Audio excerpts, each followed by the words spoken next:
And there we go. Hello everyone, my name is AJ and this is my live stream. And I have them every weekend. This is a YouTube channel primarily, almost entirely, about Dungeons and Dragons and role-playing games in general. And I make video uploads at least once a week, usually twice a week. And I have a live stream almost every weekend. And you can come and join me and chat about your games and any questions you have about Dungeons and Dragons and other role-playing games and anything else that I happen to know about. I have been told that I am fairly knowledgeable on Dungeons and Dragons lore. I should be after making videos about it for about 5 years or so. Hello, hello! Hey, Moonring. Hey, Lysander. Welcome to the chat. I'll just pop out the chat here.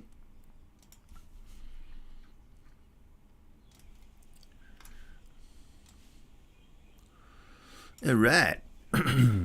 Hopefully I get all this done before the heavy machinery starts working outside because they are picking all of the kiwi fruit in the orchard today. Carrying on doing that because they started doing it yesterday. I imagine they did the bulk of it yesterday and they're just doing a little bit more today.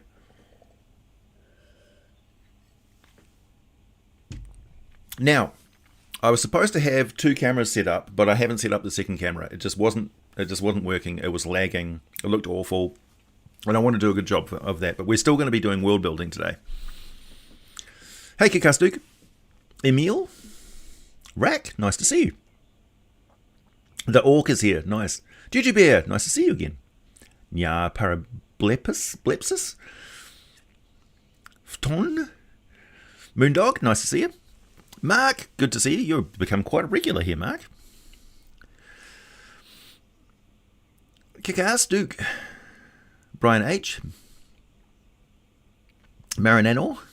What's the most interesting D&D god of the multiverse? I'm dwelling on creating a deity that's mostly important for a homebrew setting. Actually, the kind of bland ones are the better ones, if you ask me. Some of them are kind of interesting, like St. Cuthbert. I've been meaning to make a video about St. Cuthbert. In fact, I've got a viewer request for that.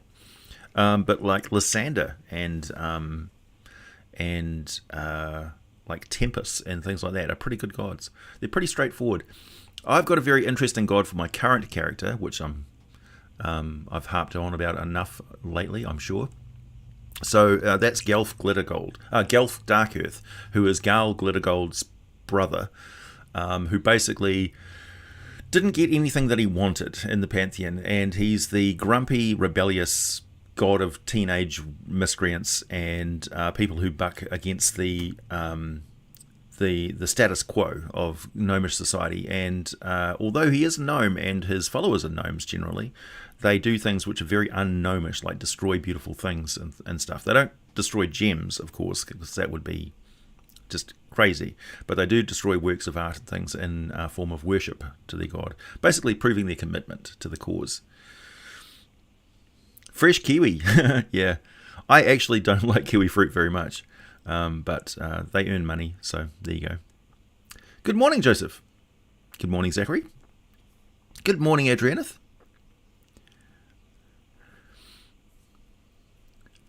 Lucky catching me from cold Scandinavia. It's cold here too. Not nearly as cold as Scandinavia, I'd imagine. Hey, Shake Scan. Yep.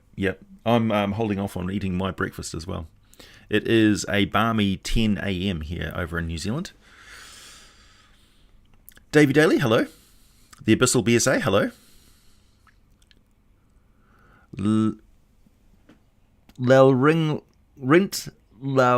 Launga. Wow. Josh, something or other, hello. Justin, The Outer Limits, Stephen. Ouchbird. Was it Ouchbird or Ouchbird? I don't know. All right, enough of the name reading. Hello, everyone. Let's talk about world building, shall we? Where do you start with your world building? Generally speaking, I start with, I take a cosmological view, and then I narrow it right down to a local view. So local would be the village or city or town or something that the adventurers start off in. And so for me, finding out who the player characters are or who the players want to play is an integral part of the world building from the very start. So I build their character's backstory into the campaign right from the outset. And if they lose characters along the way, that's okay, because by then we've already immersed ourselves in the world, and they're comfortable with the idea that they can sort of insert their backstory into the world with me, and it's just going to work. Aramil from Ohio, USA. Pleasure to be here, especially since I'm about to start a new homebrew campaign. Fortuitous indeed. Indeed. So there's going to be a lot of me asking for feedback from you folks. Moonring, you don't seduce a hag. That's crazy. They're not, like, they don't... I'm not going to say hags never fall in love or feel attraction or anything like that, but really they're predatory.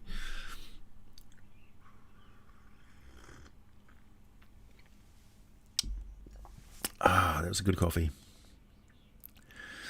Have you seen the new Love, Death and Robots episodes? Yes, I've watched them all, unfortunately. I binge watched them and they were over too soon. There were some that were good, some that were very good, and some that I thought were highly mediocre, which is pretty much par for the course for that series, I think.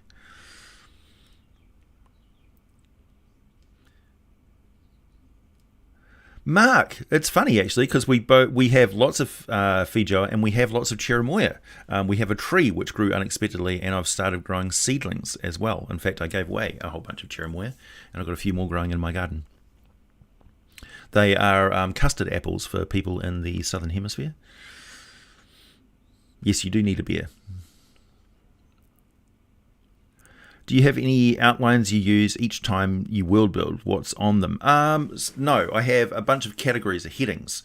So I look at equipment and oddities and people and races and religions, and just generally how the world looks, is what's the land area of it and things like that. It's not necessary to build an entire world from the get-go. You can just build a village, and one good point that I have is, like, if you introduce a major thing into your world that really defines it, such as Dark Sun's very metal poor. There's hardly any metal at all. It's extremely rare, so everybody relies on something else. So it might be, for instance, alchemically treated bamboo, which is something that was a big part of one of my friends' campaigns for a long time that I'll always remember, which serves the same purpose as like a composite material that is as good as metal. And yeah, that sort of thing can have a major effect and shape everything in your campaign. So the first step I would say is think about, is there anything in this world which dramatically affects everything else? Don't sort of insert that into it afterwards and expect everything to be like a medieval Europe, because if you've got alchemically treated bamboo instead of metal, it's not, nothing's going to develop the same technologically. Top of the morning, Sinsu. Tia Lisa, hello. Yes, you're here. Haha.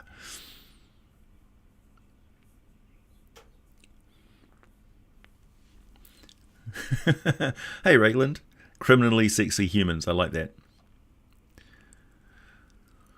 I was growing a giant Fijoa. In fact, one of the new varieties of Fijoa, because we're always experimenting with things here in New Zealand and developing crossbreeds and things like that. That's why we've got some world-class apples that we grow here, such as the Jazz and like Royal Gala hybrids that we make.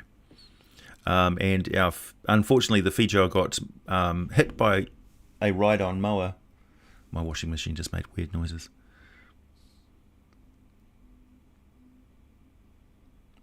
If you want to seduce the hag, you'll need the dust of deliciousness. Yes, probably.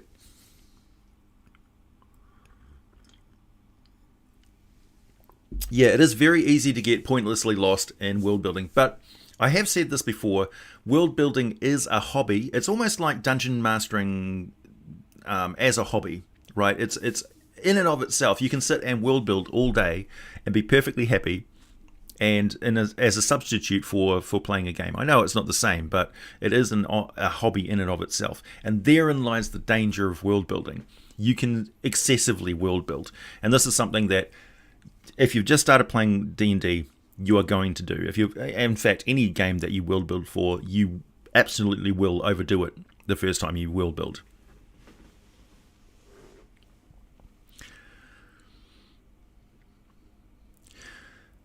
You develop your world based around a few concepts and went with a lot of the main concepts don't even make it into the final cut, and that's how I made the world reborn. Yeah. You build your setting based on cosmological and theological principles after the initial background idea started with the big city as a kind of a core idea. Area. So you can borrow things from Ravnica, for instance, without having to go the whole hog of making it a world city. You can take that idea of a city which is so massively huge that it covers an entire continent. That certainly works because you've still got the option of having a wilderness environment if you want it. But remember, it's Dungeons & Dragons. You can always go off-world. You can go into the Feywild if you want that. Sorry about that. That's the spin cycle.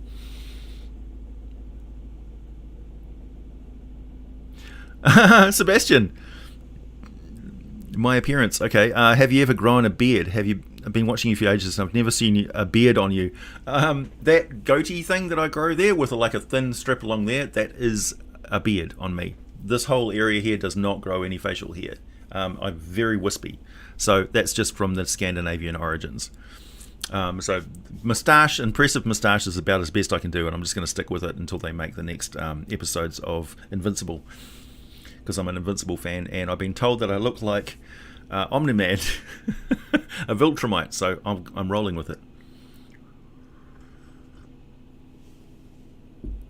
If you ever put me in a medieval knight's armour and stuff like that and slapped a helmet on me, I would look a dead ringer for somebody from the Middle Ages because my bloodline goes back a long way. 4,000 years of family history. Thanks. Yeah, it's actually a family tradition, pretty much, to grow a moustache. My dad was a prodigious moustache grower, so I feel no discomfort whatsoever in having a big bushy moustache, and it's got an energy to it which I like. And I'm 48 years old. I suit a moustache, I think. Anyway, back to world building. D&D single player edition. My excuse is an excessive world building. Yeah, world building is solo play for dungeon masters. Let's just start with that. There's nothing embarrassing. Yeah, Paladin Pickett. There's nothing embarrassing about world building all day and just getting into it and talking about world building. That's perfectly fine. I mean, that's why we're here. We're excited by this prospect. Here you can unashamedly talk about all your ideas about world building. They're on board. In a typical fantasy setting, what kind of vehicles are usually available? Anything else besides carriages? So carts and litters, where you basically drag stuff along the ground, are the go-to, along with sleds, of course. Sleds wherever available, and teams of dogs or ferrets or dolphins or whatever the hell you've got in your world. That's the main thing. So if you've got a water world, outrigger canoes and things like that would be the way that people just sort of get around. Like your carriage would be your canoes and rafts and things like that, barges, things like that. There's a lot of river transport for trade in the ancient world because rivers were incredibly convenient for that. And if you look at the map of the Forgotten Realms, for instance, you can get around a lot of different places just in rivers. So a seagoing and river-going adventure. Also, moments where you have to pick up your vessel and haul it across the land to get to a river mouth, for instance, is a really good adventure thing. In fact, in Viking history, there was a good instance where there was one particular place where they hauled their longships across the ground to get to a river network into Yugoslavia, I think it was, and they were always attacked by a certain local tribe there that they respected as enemies. So I imagine they took a lot of heads. And eventually they beat that tribe, and that skull of that chieftain of that tribe ended up the drinking vessel of a jarl or something like that in Scandinavia for a very long time. It was a prized possession as a sign of respect.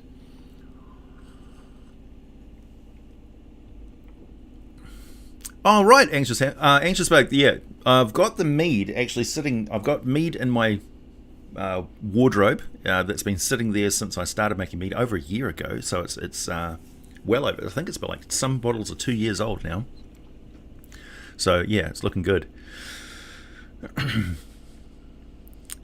Moonring. Thanks for the super chat. It is super chat enabled live stream, by the way. That always gets my attention, and I'll answer any super chat questions. What do you think? So Moonring always brings up Ixodstar Chittles for me to say that word every single live stream. What do you think an aquatic world run by Ixodstar Chittles would look like? Post-apocalyptic, maybe? Yeah, definitely. Considering that they're ruling elite vampires, it's not a nice situation. And of course, massive amounts of sacrifice to Demogorgon, their god.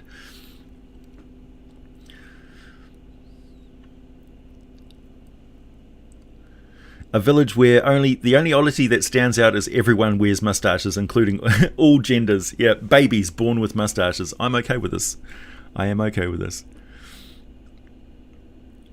DMs are usually terrible players, I've found. They always know how to find the cracks. You're just going to get that with experienced players. So DMs have just got more noses into the books and thinking about gaming, I think. A bunch of experienced players who have been playing for years are exactly the same, Patrick. That's my experience. I'm not discounting your experience, but, you know. Building a campaign where players start with a curse to lift only to find out it is shapeshifting into monsters. In the end, part of human condition where they are seems anticlimactic though. Advice. Building a campaign where players start with a curse to lift only to find it is the part of the human condition they are. Well, if it's anticlimactic, then don't use it. It would be my first advice. Think of another spin on that. Like, for instance, a curse where if they attain a certain level of experience, they're going to die. Or they, like there's a Star Trek episode where once they get to a certain age, the humans can get this disease which turns them into mad savages. But the thing is, it's a part of the price they pay for being immortal. So the children are actually 700 years old. And when they reach middle age, or past their teenage years, they're actually, hundreds and hundreds of years old, which is quite an interesting idea. So it's a world run by children.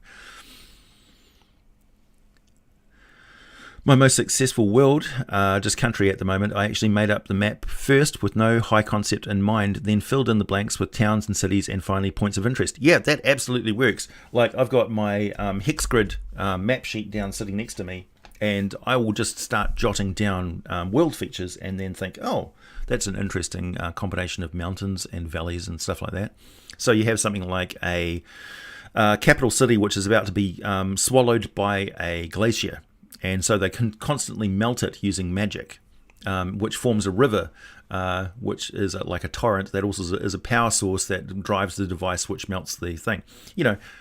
These ideas start to roll together. Like, what if this city is built around a volcano that's been inactive for a long time, but now it's coming active? So the theme there is that it's on a point of disaster, and you can shake up things.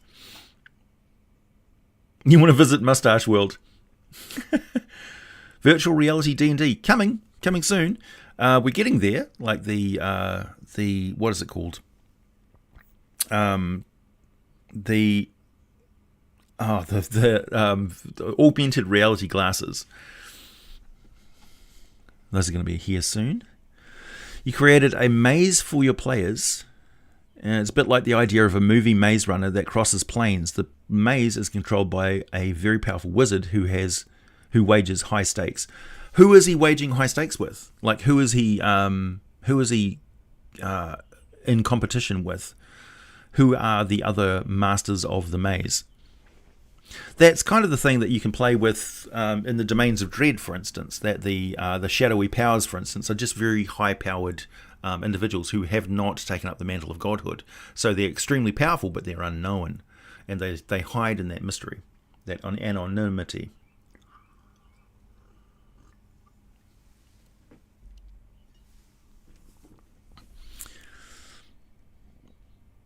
Everyone born with mustaches, do you mean dwarves? Well, according to Peter Jackson and the Lord of the Rings and the Hobbit, the dwarven women have like side chops like that come down as beards. So they're basically their sideburns extend out to their chin, and they have like wispy beards, but I don't think they have mustaches that I could see. I'd imagine they've got something akin to a mustache, but it's not like a full male beard. Maybe when they get to the venerable age, they get a full beard. That would be pretty cool. And of course, it's the styling and stuff that makes it feminine. It's quite an interesting idea. Pratchett dwarves, a specific subtype. Mm-hmm.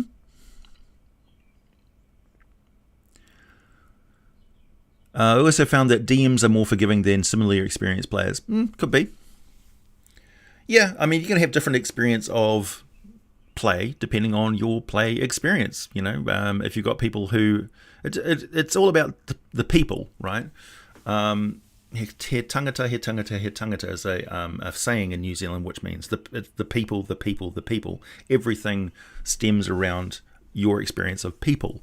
So everything in your role-playing experience is based on the people that you have gamed with. So everybody's role-playing experience is different. You can't generalize anything, really.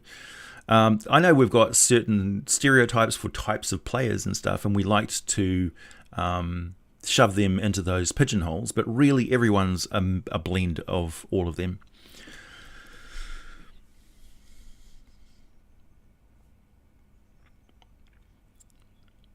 Skulls are also good for cheese dip. Hang on. Captain Cook got eaten in Hawaii? What? Where did you get that idea?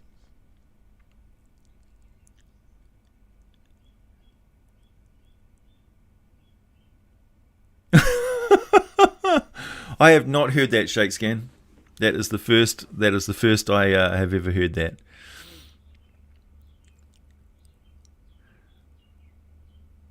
There are always hair squigs for 40k orcs. Yeah, I like that idea.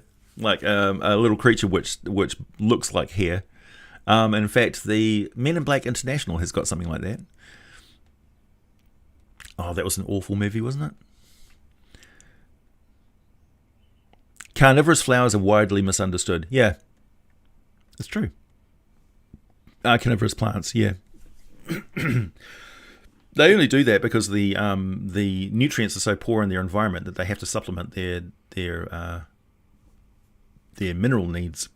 And so their mineral needs are very slow. Plants, of course, get most of their growth from combining water and carbon dioxide and sunlight. That's photosynthesis. So the carbon dioxide turns into carbon, which is a building block of their physical form. So plants gain most of their mass from the air, not the soil.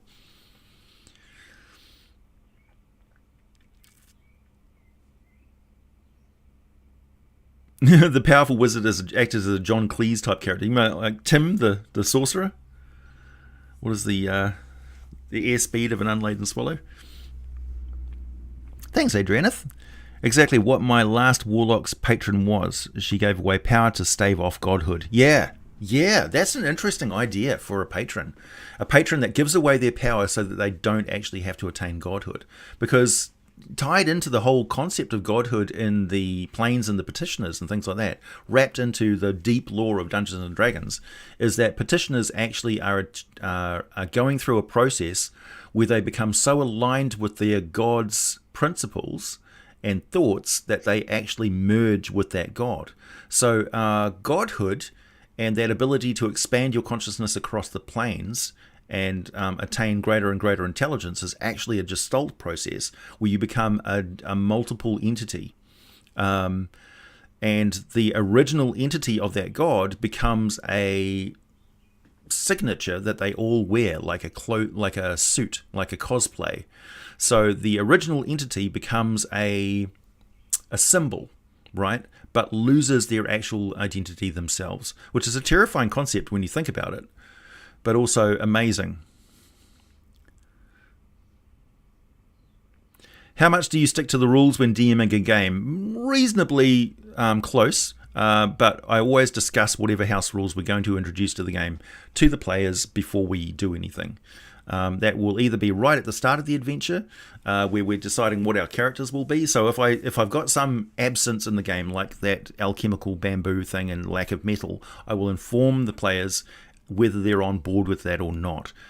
Generally speaking, they're pretty okay with it. They've got some trust for what I decide to do. And then they can design their characters around it. Like, it wouldn't make much sense to have you're not a blacksmith character. You're a whatever passes for a blacksmith in a world where they alchemically treat wood to make metal. So you're talking about compressors and that sort of thing. So it's an entirely different sort of, they'll have botany and gardening and things like that as part of their thing.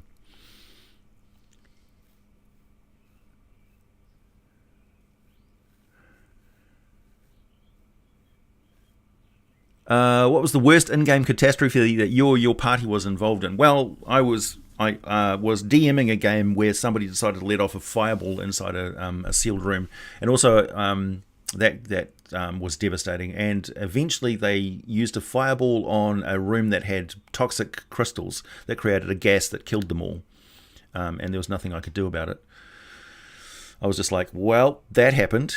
And they're all like, ugh. And I was like, do we want to carry on with this campaign? It was Eberron. And they were like, nah, I'm just not feeling it. And I'm just like, yeah, maybe I'm just not enthusiastic enough about Eberron to give you guys a good game. I just could never bring it together with Eberron. How would you make a non-evil Ixatzarchitl gods? That's a good question, Minring. Thanks for the super chat. Non-evil. Maybe it's an original, because there's cousin species of the Ixatzarchitl who aren't necessarily evil. They're the subterranean ones, I believe. Yeah. So it's a flipperoo in the world of intelligent manta rays in the sea of Forgotten Realms and Greyhawk.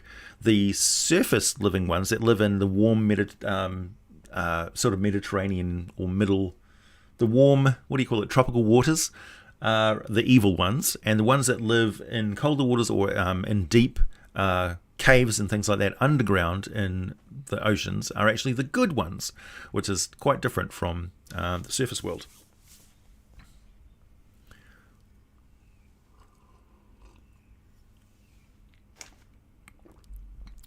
Yeah, trees are made from carbon in the air. That's why everybody's got to plant trees and grow plants to reduce the carbon dioxide in the atmosphere. That's why that counts.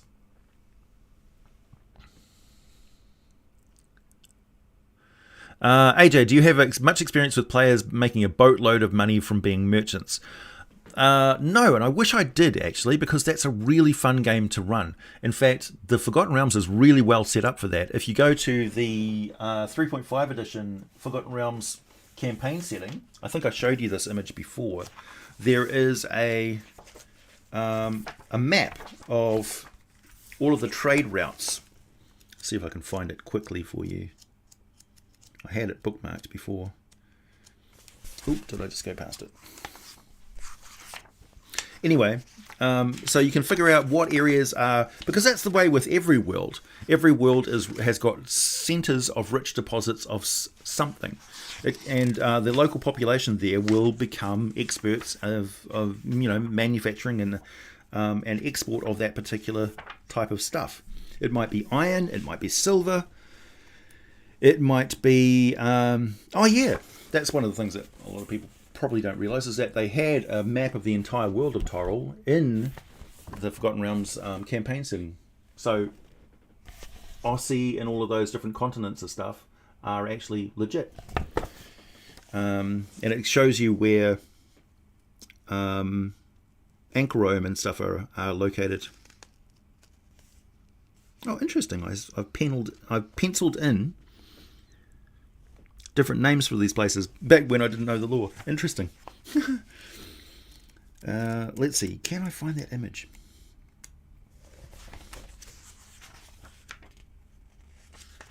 Calendar of Harpos. Different languages. Oh, here it is. So here's the map with all of the different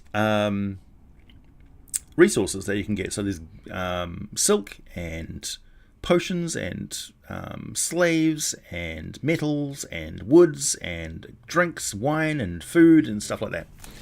So when you're getting down to the nitty gritty of your world building, and the players are starting to look at trade and exploration, that's probably one of the ways you can go. So, for instance, it's easier to travel to a certain location and then go exploring from there if it's a major route of metal, ores, and things like that.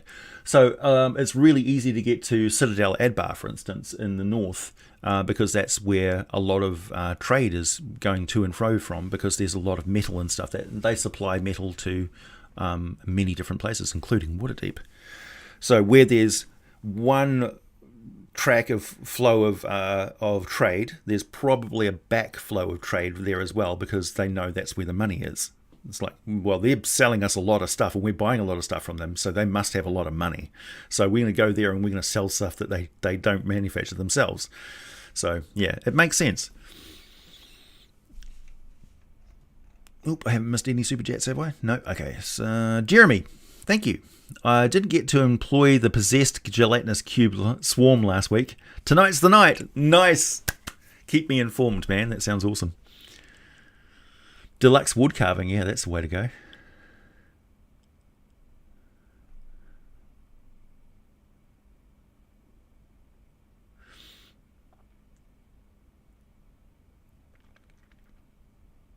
Then sailed to Samoa. Are you guys still talking about Captain Cook? Exploration, of course, Captain Cook. Talking of Captain Cook and exploration and living in the last frontier country, as I do, yeah.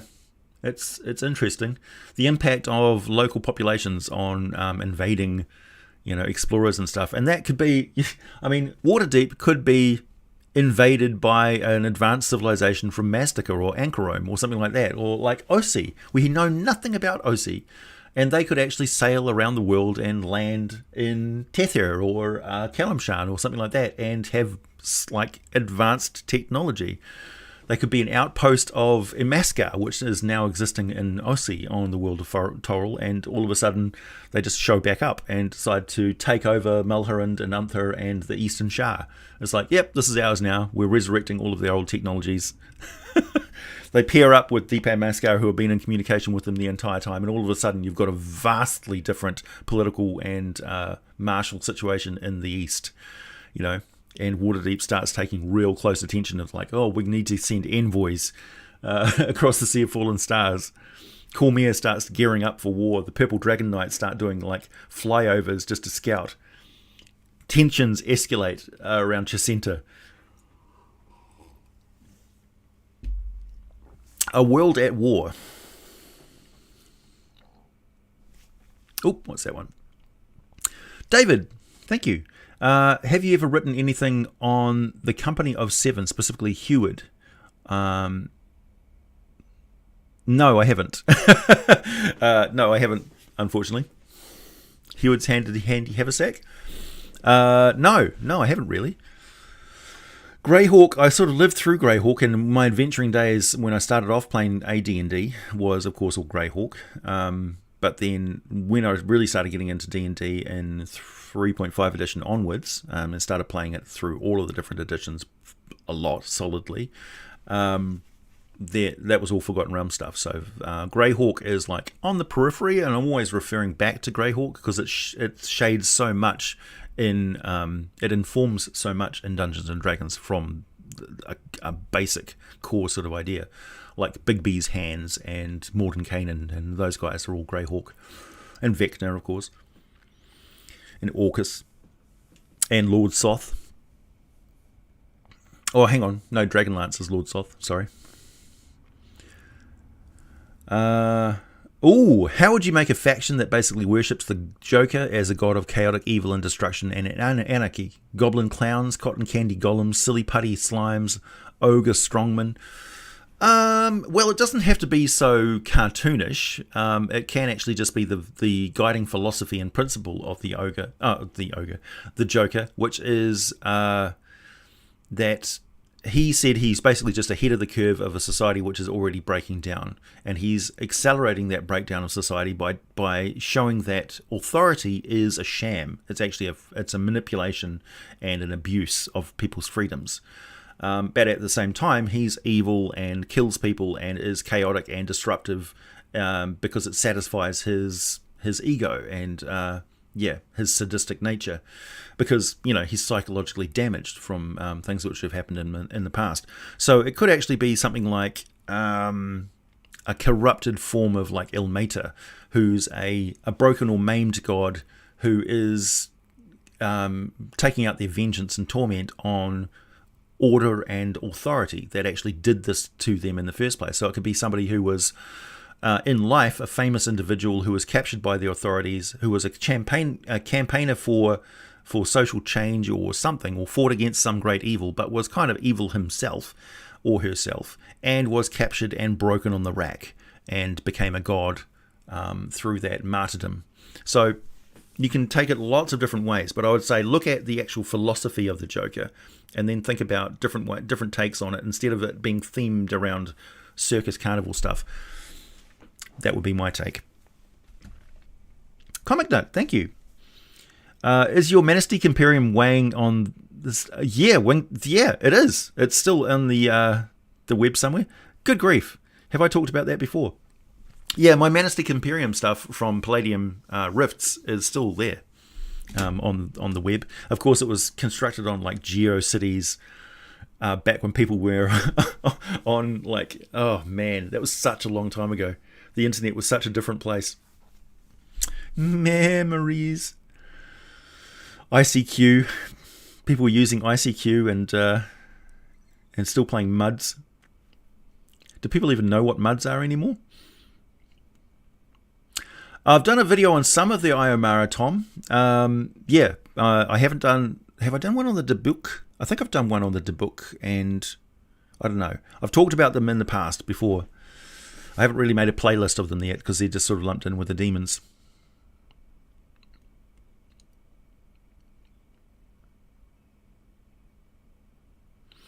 A magical world war is terrifying. Yeah. Can you imagine? Because for a brief time, Imaskar and Netherall existed on the world at the same time. Can you imagine a war between those two? And what the Sea of Fallen Stars as the battlefield, the front line, would have been like, with all the sea elves and all those guys getting involved, Tritons and stuff. It would have been crazy. You've made a setting spin-off for a world called World at War. Yeah, I like it. Well, I mean, Eberron is a world in between wars, but it could easily erupt into a world war again. What was the Iron Sun? Is a really fun campaign setting because that is a world at war as well. I had friends in the town that I came from who really enjoyed that as a campaign, and they played it for quite some time. So it's obviously got a lot of merits to it.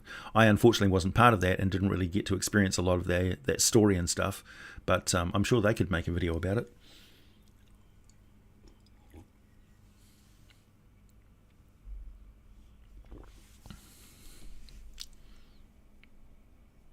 Yeah, the Duchy of Jeff and Greyhawk. My name is Jeff. The tale of Malazan, Book of the Fallen, shows how terrifying being on the receiving end of a mage on the battlefield will shatter even the strongest of foes. Yeah, I mean, they've got some awful things that they do. Being burnt with a fireball, for instance, and not having access to magical healing. Like, if you don't have clerics and magical healing in your D&D world, but you've got mages and things like that who can inflict curses, there's rot grubs and all that sort of stuff, it's a terrifying prospect. Like, people who get seriously maimed in battles. Got to remember that having a limb amputated is actually very, very common in adventures, like in a world where there's lots of swords and spears and polearms and things like that, and axes. Getting your limbs chopped off is fairly common. So even in Dungeons & Dragons, it's kind of difficult to get a limb restored, you know. That healing magic is quite expensive. It's like, what are you going to do? Replace your arm that got chopped off in your adventure, or feed your village for a year?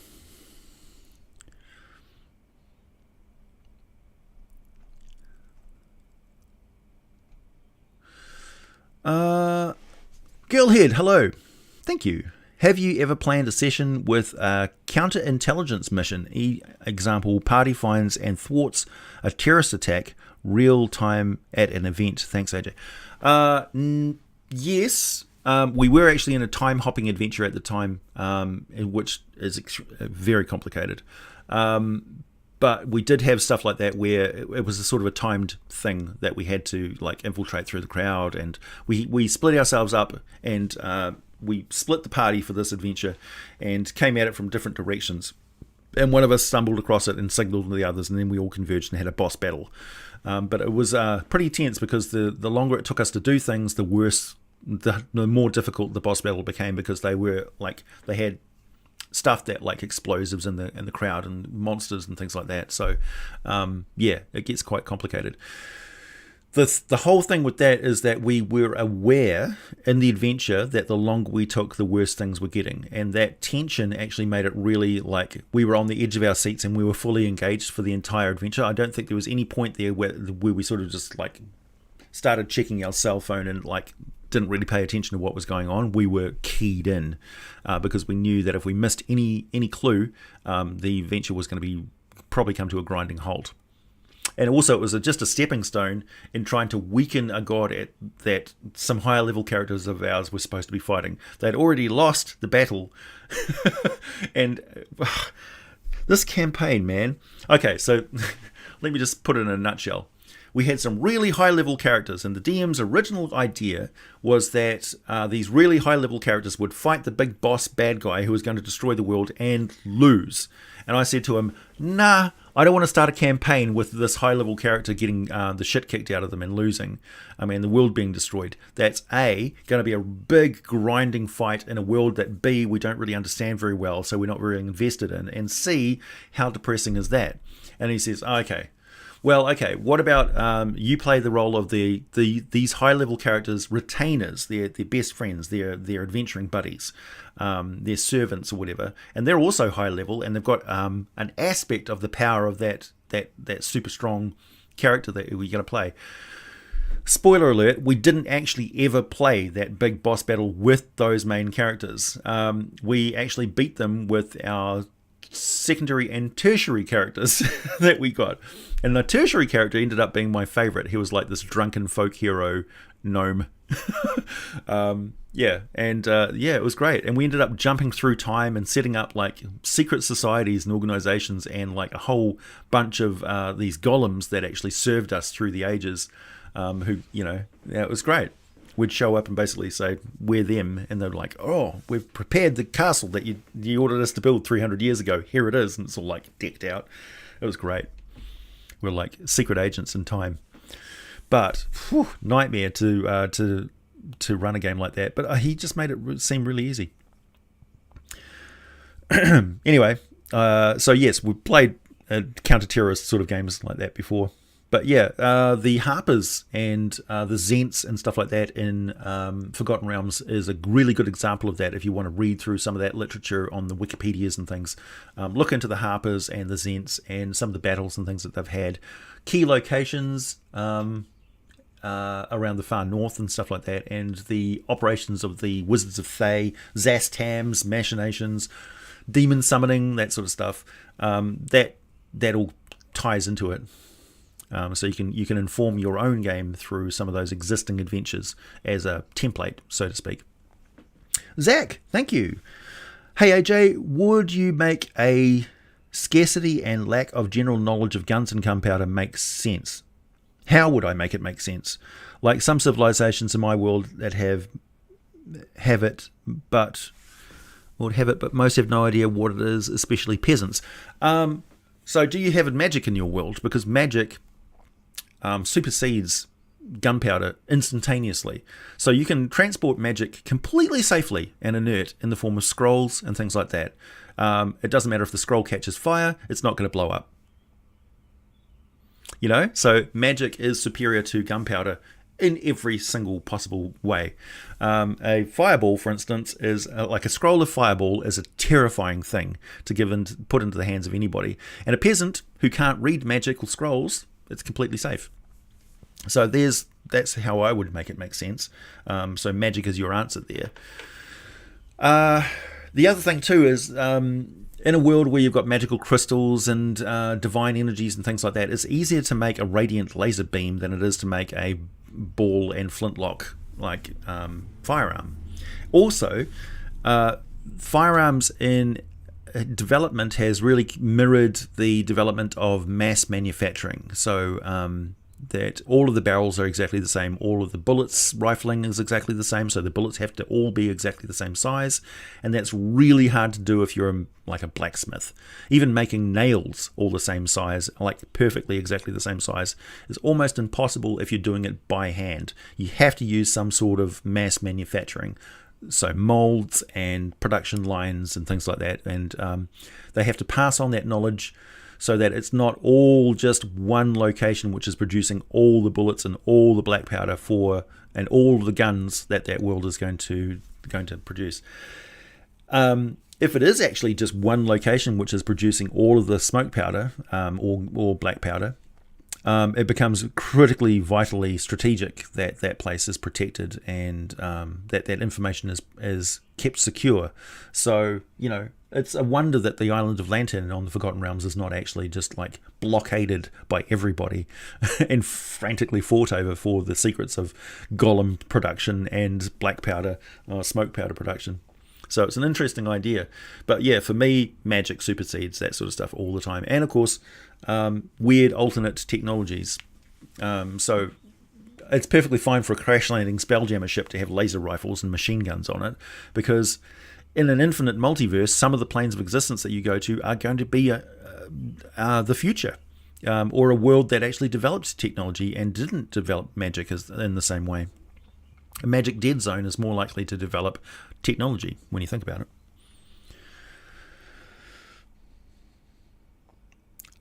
Writings. Elves in response drew powers and creatures from the Feywild, dwarves from the plane of fire, humans made pacts with devils and demons, and so on. So the land is a mess. Yeah. In your world building, Jeff, I can see that. Let's go back up and see your other posts. Where's your first one?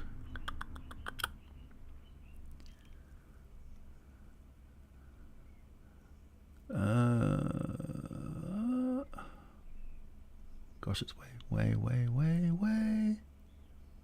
I'm missing it.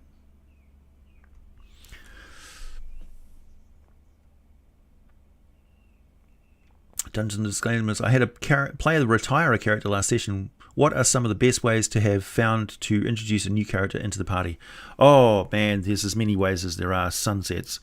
You can have them be a relative of that person who is coming looking for them because they haven't checked in. You can have a person who's exploring on their own. Say they're collecting magical components is a great one, because magical component collectors can show up anywhere. They could be a bard or a reporter who's basically following up the story of these adventurers who are becoming famous. It could be somebody who has sworn vengeance against that character that just died, and now they're like lost and like wondering what to do with themselves, so they decide to join up with the adventurers. It could be somebody who's had a divine calling to go and aid that adventuring party, and they could have some relationship to that character that just gone. All sorts of different ways. One of the tropes, of course, is you rescue a captive who's been captured, who's in a spider cocoon, or who's in a cage in this particular place that you've come across, and you let them go, and their equipment is nearby, and hey, they join up with you because they don't want to adventure by themselves. That sort of thing. In a world of magic, of course, they just accidentally teleport right into the middle of the party and like, whoa, this is not where I'm supposed to be. Case in point is Ergo the Magnificent in the movie Krull. He just teleports into a pond and then joins the party because the wilderness is too scary for him. He's like one of the hill folk. He's never been out in the forest before.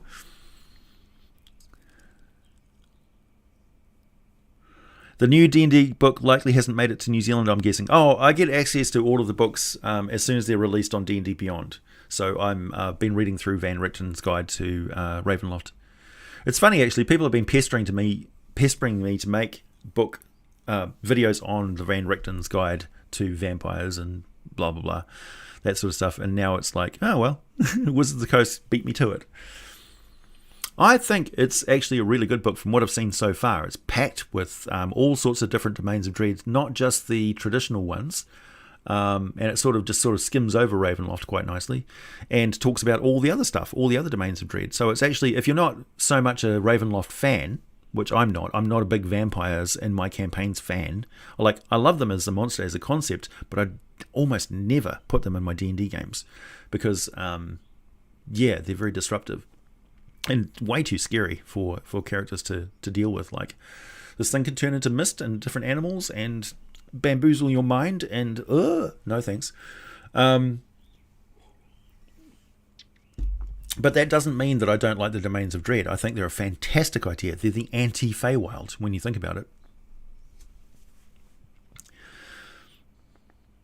Maybe we live in a magic dead zone. Could be. We don't know anything. Voyager's just venturing out into the interstellar space right now. All we've seen so far is stuff that we can reflect through a telescope. We don't know what's out there, really. We have no idea.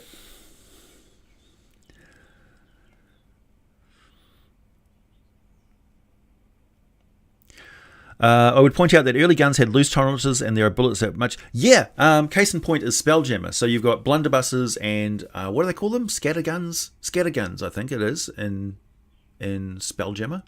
And those are a really good take on home-built firearms and things like that. So a blunderbuss, you don't really need to worry about rifling and all that sort of stuff. You basically have a shotgun shell that you shove in there.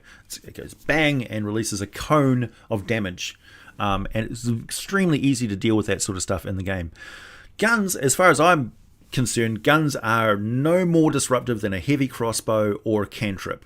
They are no more disruptive than that because you have the limited resource of ammunition. When you start getting your players talking about putting crystals in your gun that give them unlimited ammunition or ammunition charges, then you start worrying about guns getting into the wrong hands and stuff. But when they actually have to purchase and carry ammunition, and you start worrying about how heavy or cumbersome or fragile that ammunition is, like if you get hit by an acid attack or something like that, that corrodes metal, you got to really worry about your ammunition being corroded or your gun being corroded, or you take a dive into a lake or something, or you need to go underground and it's a very moist, wet environment, that sort of thing. Any sort of problem that you can have with a gun, you should definitely keep those things in mind and on board, particularly from the world building point of view. You should say to your players, look, we're going to have firearms in this adventure, but we're also going to have critical hit rules. So if your firearm, if you get hit by a firearm in the head, it will do quadruple damage. If you get point blank range or something like that, they can actually just execute you with a thing. That also applies to crossbows. So people will be like, oh, okay, anybody can use a crossbow. It's like, yeah, your gunslinger character is no more equipped than a longbowman or a crossbowman.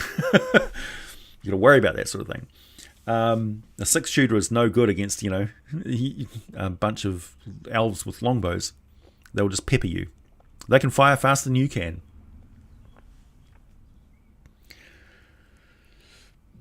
My lord, my crops require 1.72345 nanoweaves. Yeah. So I just made a video about the Arcana of the Ancients and the non-magical technology rules and resources in that book. And basically from that video, you can figure out your own sort of stuff as a resource and introduce that idea into your game. I've got no problems with that.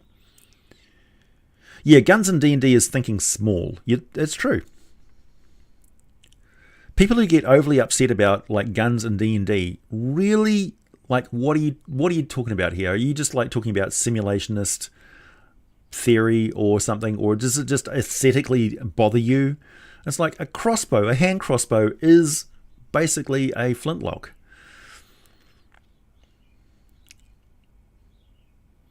Hey, Epic Coldman. AJ, sorry, just decided to finally make a live stream. Thank you for all you do. It's such a huge inspiration to me. Oh, thanks, man. Yeah, blunderbuss is basically a proto shotgun, and an arquebus is an early rifle. Yep.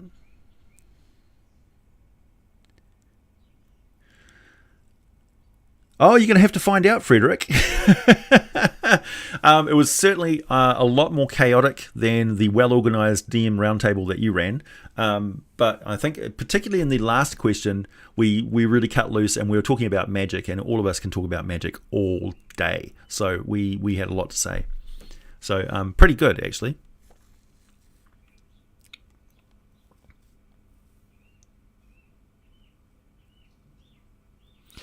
The reload time for a gunman should be better than a crossbowman, 3 attacks compared to 2 from a crossbow. I disagree.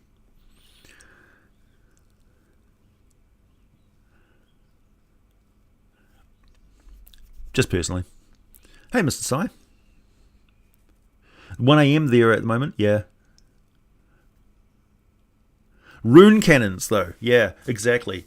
Like if you can carve some runes in a cannonball and then fire it basically from a metal tube with some smoke powder in it a great distance, and it impacts like a thrown boulder of a giant, it's still just a thrown boulder of a giant that takes a really long time to organize and transport that metal tube around. But it levels the playing field against giants somewhat. If you've got enough time to transport and set up your rune artillery, it can drastically change things. But of course, everything can be turned against you. That brings me to mind that storm giants have a lot of high technology kind of wrapped up around what they do. So although they look fairly primitive, they like wear togas and they've got like just like anklets and arm circles and torques and things like that. All of those things will be magical items, and they have a lot of technological items in their lairs. So that's one thing which is tied up with the storm giant lore, is that they're actually an ancient culture and they're intelligent, highly intelligent, and have been around for a very long time. They live a very long time, and in that time they can develop high technology. They just don't spread it around to anybody, and a lot of their old enclaves and stuff are lost or ruined, and a lot of their technology, of course, is just too big for smaller races to transport or really, research.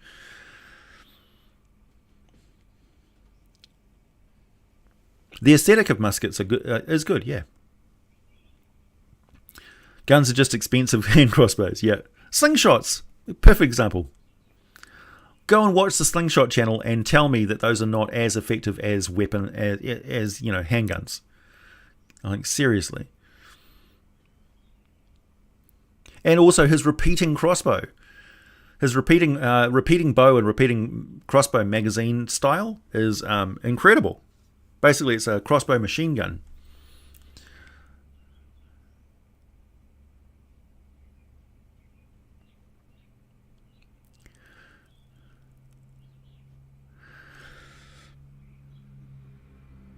Yeah, multiple pistols. That's the way to go. Wands, man. Magic wands. We don't see enough magic wands in D&D. And also, they've sort of moved away from charges and recharging magic items these days, which is quite a drastic change, lore-wise, from previous editions of Dungeons & Dragons. In fact, Ed Greenwood and other authors were responsible for the Borderlands, the Border Kingdoms source book, and they still talk about charges for magic items in there. So they're still sort of operating on old thinking. But in 5th edition, if you've got no experience of previous editions of D&D, charges are something that just naturally recharge a new magic item. But I don't think we've got any examples of something which carries 3 charges and then that's it. It just doesn't recharge. Or you can take it to a local wizard and they can recharge it at enormous expense. But that's certainly a big part of magic items and stuff in D&D, and it's part of the world building of your campaign, where you can think about things like that. It's like, can magic be stored and contained? Can it be? Do scrolls actually work? What sort of magic is completely forbidden or really, really dangerous? So, for instance, rune magic could be a reliable, rechargeable source of magic that taps into huge and potent spells that actually underpin the structure of the world itself. And overuse of one particular rune can destabilize the entire environment of your world. So if everybody is using fire runes to heat their fireplaces, run their smithies, power automated carts, for instance, steam engines and things like that, but it starts to disrupt the actual environment of your world, so it starts to freeze. The world's sun starts to dim in the sky because it's not actually a star. It's a source of elemental power which is channeled by a major rune that a god set up in the creation of that world. Like, for instance, in the Spelljammer, the different ways that the spheres are set up is not all the same. Like they're all quite different. In Tyrol, the sun is in the middle, but it actually got destroyed at one point and replaced by another sun, which is now a location which has got lots of portals to the elemental plane of fire. So it's like elemental plane of fire is barreling out energy into the realm space, and the realm space sphere is actually heating up very slowly. So it's actually warmer in wild space in the Tyrol sphere or realm space, than it is in other cosmic spheres, which is interesting. Perhaps the heat death of the Forgotten Realms is an inevitable consequence. Or perhaps every now and then they just sort of open portals from the crystal sphere and release heat out into the phlogiston. We don't know. And in grey space, in the Greyhawk settings sphere, all of the planets orbit around a central star. Yeah. And in other ones, the star actually orbits around the planets. So it's quite different.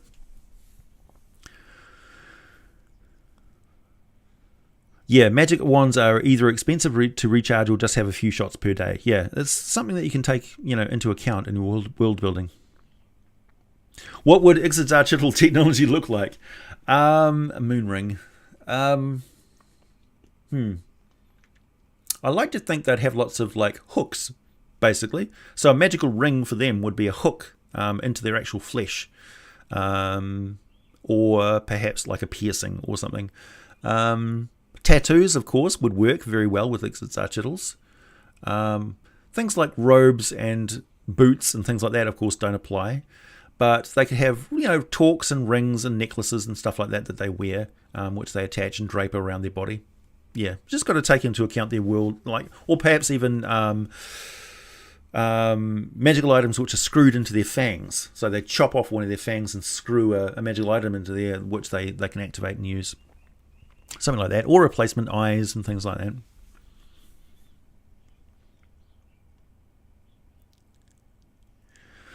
You'll never get your head around nested spheres in Spelljammer. Well, they're actually floating around, so they're actually moving. But yeah, it is a bizarre concept. It is. Space 1899 or whatever it was an adventure that is kind of similar. Yeah, I like that idea. A rune gun that fires one magic missile when fed a cantrip worth of magic. Yeah, so, or even just like a level 1 spell provides it with certain amount of charges. That's basically the idea behind charges in the first place. You shove some of your resources into it, and then it allows you to do something different. So it's a medium of exchange.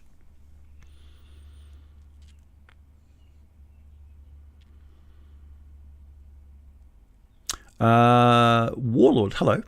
I've been working on making more of the space in my world than the world itself. This is mainly because we plan to go into Spelljammer. Any advice?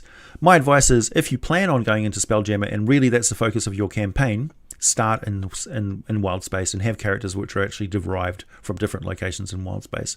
Don't start off in an adventure where you want to do something doing something different, because you'll just feel like, when are we going to get into space? When are we going to get to do what we wanted to do in this adventure in the first place? Start doing what you wanted to do in the adventure straight away. That's my advice. And make the worlds and things secondary. They're just locations, ports in a storm. They're the Mos Eisley, they're the cantina scene. They're the Death Star that you land at and have an adventure in. They're locations that you have adventures in. They're not home base. The home base is your ship in those cases, or a port of call, or a particular asteroid, or something like that, or lots of different locations. So your characters are constantly on the move. And then you think about, what's the goal of all these different characters? To have their ship of their own would be a major one. Perhaps to establish a safe harbor for refugees and criminals and or freedom fighters like themselves, that sort of thing.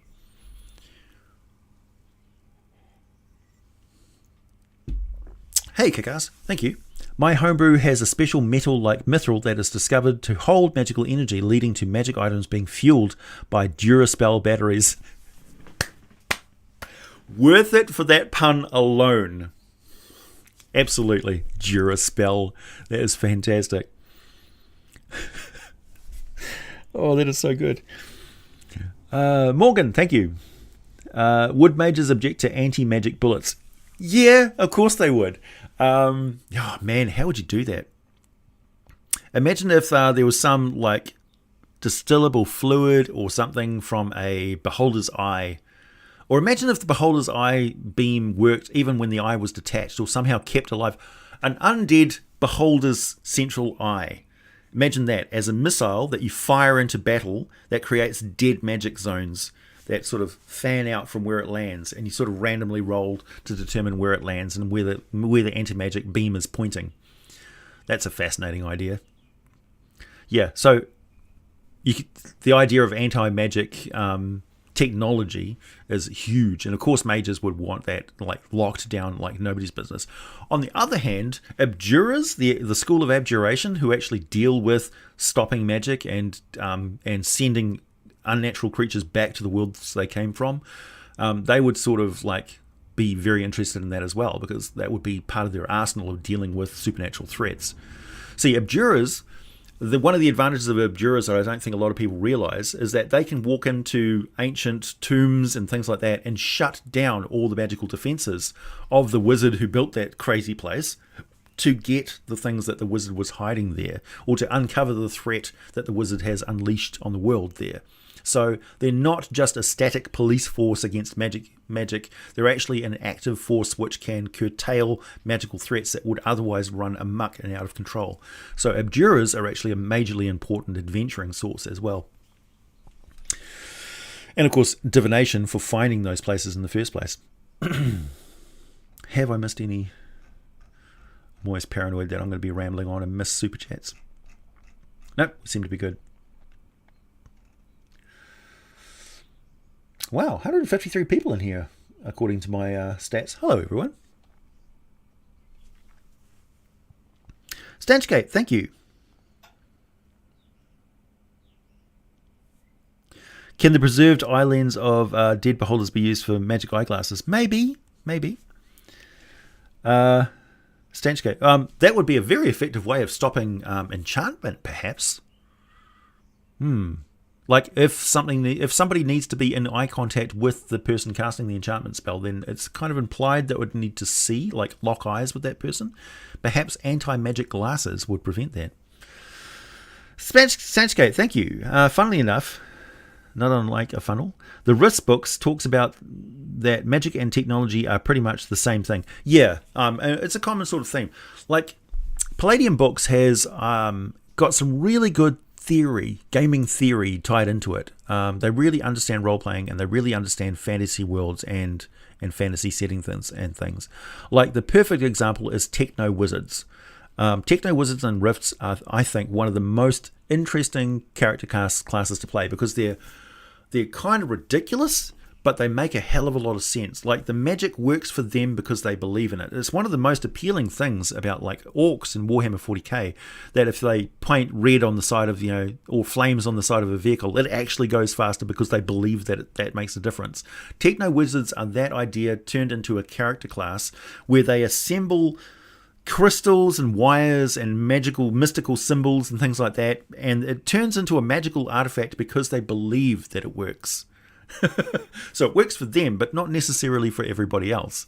So these Techno Wizard items can be really bizarre looking contraptions, steampunky crystal broad sort of ether blasters and things like that, and it works because they believe that it works, and the belief turns into a magical effect.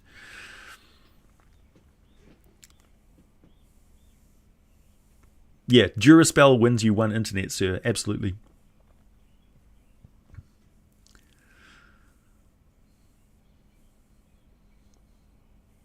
A spelljammer that you've been using as a pirate ship the whole time with no clue that it's actually a spelljammer ship. Yeah, I like that idea.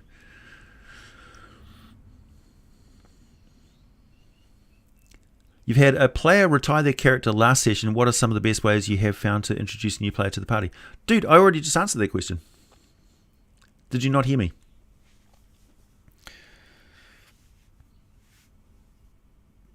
You'll have to scroll back. G'day from down under, mate. Copper Digger Blue. It is unfortunately too early for me to start drinking beer yet, but I plan on it. Have you ever used life-shaped items from Dark Sun? Not directly, no. I've never really collected a lot of Dark Sun resources because I haven't played Dark Sun games. I like the idea of Dark Sun in a Mad Max Fury Road Thunderdome sort of thing with monsters. I like that idea. And I think introducing a lot of like lost technology to the Dark Sun world makes a lot of sense. Like, it really ties in well with the Numenera idea that you're living in this world which is at the end of its life. So it's had previous civilizations, right? So some of those have got to have gone through periods of low magic or something, maybe. And there should be all sorts of artifacts and stuff that you dig up in the desert, whilst riding along on your giant scarab, and you come across something that's like, it's this crystal which makes any food that's put on it fresh. So you can, and you flip it over and it dehydrates stuff instantly. How can we use that as a weapon? I don't know. Put it on somebody's head. The will and the word, or more commonly known as sorcery. Yeah. Magical placebos, yeah. Adeptus Mechanicus is basically techno-wizards. I think Adeptus Mechanicus takes its idea of like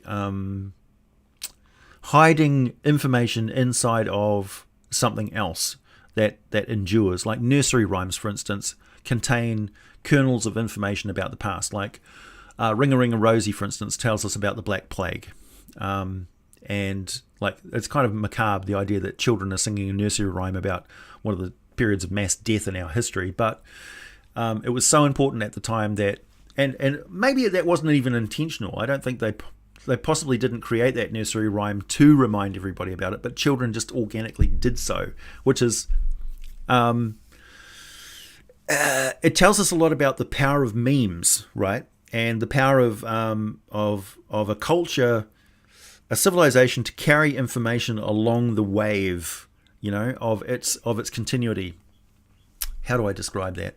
There's a gestalt of information exchange that occurs when a group of communicating individuals reach a certain point of complexity. That information can become almost a viral thing, a living thing, with its own trackable lifestyle. Like a meme, for instance, will grow on 4chan, spread through private channels, Facebook, Instagram, things like that. Then it becomes a public media mainstream thing, and then PewDiePie kills it when he makes a video about it. It's the life cycle of a meme,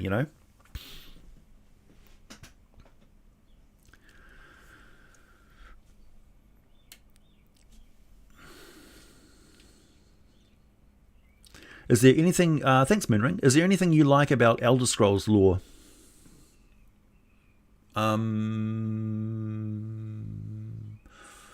I don't think I'm informed enough to give you an opinion about Elder Scrolls lore, to be honest. Meme culture. Meme magic, yeah, meme magic. Doesn't really roll off the tongue very well, but meme magic. Meme craft?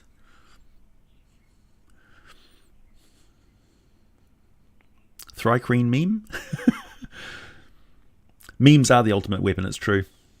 I mean, look at how somebody can get triggered by being called a Karen, for instance. That's just a meme. It's just words. Thanks, Nintendo. It's past 5 where I am, so it's beer o'clock. Dude, like lunchtime is my beer o'clock.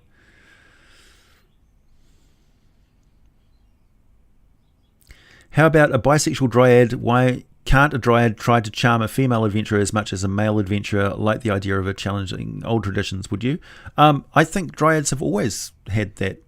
Possibly. I'm not entirely sure. You got to blame the Greeks, right? Because the dryad idea comes from Greeks, and dryads were just one of the what are they called? Naiads. There was dryads, naiads, something else. So it stems back from Greek thing. So I would go back to Greek mythology and examine the origins of those creatures which created the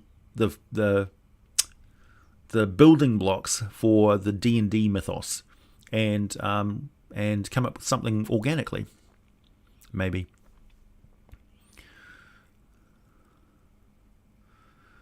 AJ's Ecology on Cognition Hazards from the SCP website. Yeah. Man, SCP website, SCP stuff is such a treasure trove of concepts that you can turn into D&D stuff. I think the two go together really well. Cryptozoology, weird objects, stuff like that, for sure. A bardic college of memes.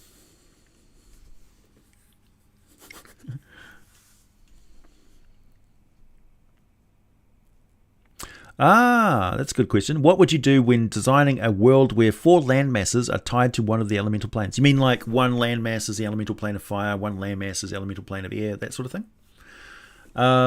It would kind of be like the Outlands and the border towns, where you've got a zone, a region, where it just becomes almost inimical to civilization. And then as you start to move into the world proper, away from the sort of plains, it starts to become more mundane and, but that power source of the different planes of existence would shadow everything in that society. So they would rely so much on the elemental power encapsulated in the plane which is associated with their territory. So water would have hydroelectrics, and air would have wind turbines, and fire would be, of course, furnaces and stuff. And earth, what would earth be? They'd have amazing crystal wealth, and they'd just buy wealth from everyone else. Or perhaps batteries.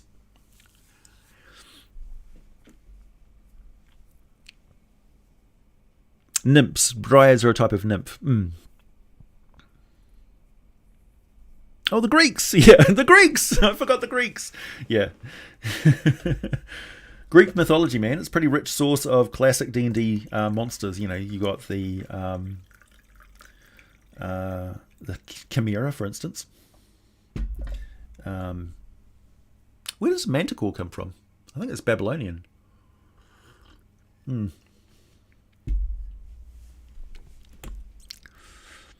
Slenderman. Yeah, Slenderman is a modern monster idea, monster concept. I love how Slenderman just sort of popped up, and it almost seems like Slenderman's always been around, but it's not. It's only been like a few years that Slenderman's popped into our consciousness. Don, you're fairly late, I'm afraid. We're well past. We're 15 minutes past an hour long stream so far, but I'm going to be doing a couple of hours, so it's all good. If my voice holds out, I can feel it starting to get a bit stressed.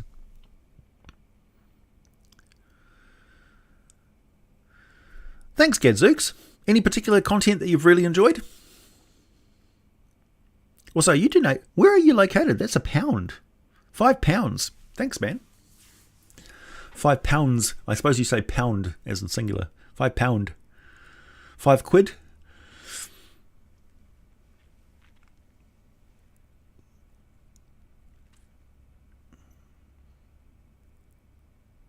Ooh, city-sized techno-wizard devices and objects. I like that idea.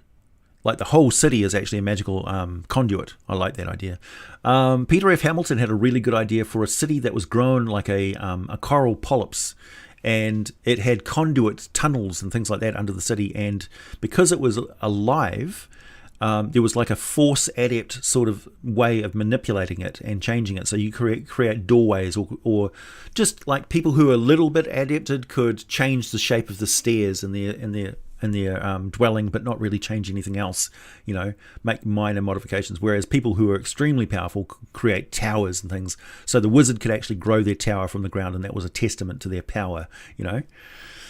I like that idea. And somebody who's like really powerful can fly above the city because it's repelling them and things. The Manticore is Persian and Sumerian. Griffin is too, I think. Ah, nice. I'll let you guys answer that like simultaneously. And the Hydra? Yep, true.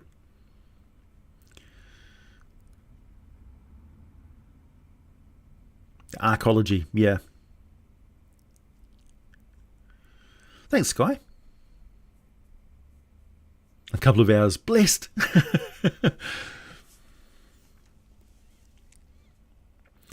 Terrifying idea. Bard converts runes of magic into musical notes. Plays music on his lute that causes storms to happen. Yeah. High magic. I talked about this in an upcoming DMs roundtable. For those of you who have heard me talk about the DMs roundtable, essentially it's a thing that a few of us YouTubers are doing, and it's an open call actually to other YouTubers if you want to get in contact with Wally DM or me or How to D&D with Frederick or the DM coach, various people who are involved in the roundtable. Anyway, we want to grow it and get these collaborative sort of roundtables going. Essentially, we all sit down and we have a group chat and we ask each other questions, ask questions of the group, and then each question becomes a video that person who is hosting it that week can host on their channel. So essentially, it's a bunch of us coming together to contribute content to that channel so they can essentially get 3 or 4 videos under the belt so they can go on a holiday or something like that. And it's really actually very recharges the batteries of a YouTuber to have those group conversations with other YouTubers so we can sit down and talk amongst ourselves. Because a lot of it, like, it'll be 3 or 4 questions, but there's also like an hour worth of just hanging out and chatting and getting used to the idea of, oh, there's other people who are in the same boat that I am in. Anyway, in the last one I was talking about was high magic, elven high magic. High magic is a combination of bard song, arcane magic, rune magic, and druidic magic. So they are dealing with a high magic spell might involve at a specific time of year where the moon is in conjunction with another planet and it shines on this particular formation of land where we've built this massive monument which concentrates this sort of feng shui energy. So that's druidic. We are then getting a bunch of highly trained arcanists who have minds that can contain the amount of information and complexity that is required and the concentration that is required to reach this level of power. We are using bard song so that they're all on the same note and going through it step by step and are locked into the same point of view at the same time, so we're reaching a gestalt consciousness. And we're using the sort of rune magic and arcane stuff because we're drawing in different planet energies and they're contributing their actual life force, and somebody is going to die and become a living element of this spell. So that's what high magic is. It actually combines all of the different magical schools together. Perhaps not divine though, but there's certainly a divine element to it because the gods get a bit worried when high magic is involved, and that allows you to vastly exceed the limitations of spell magic. So you can do well beyond level 9 stuff. That's what high magic is in a nutshell.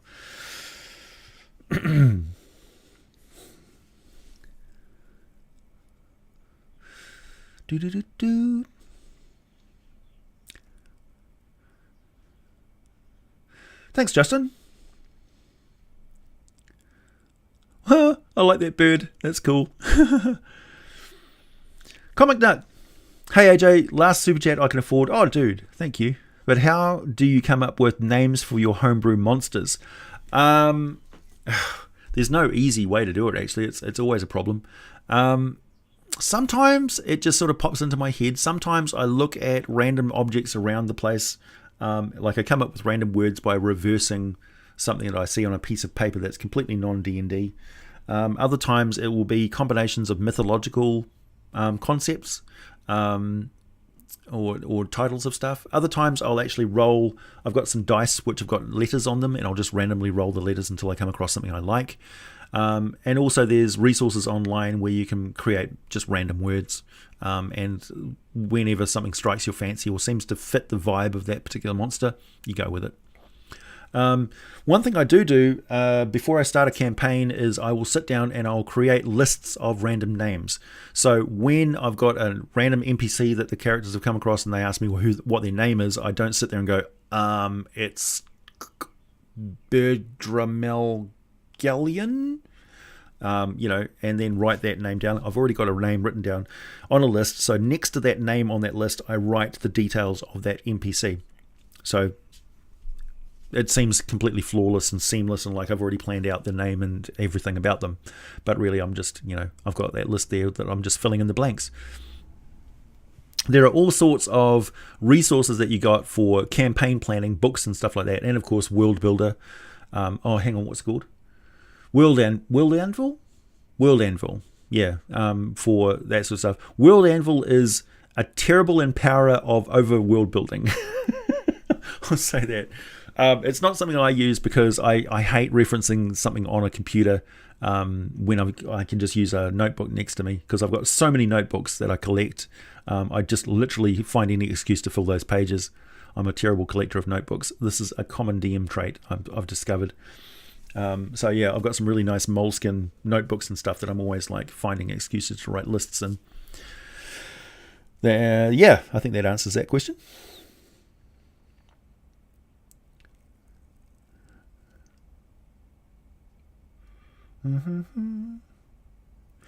What videos am I talking about doing this week? I don't know, actually. I think I've got a couple of ideas down on my lists here.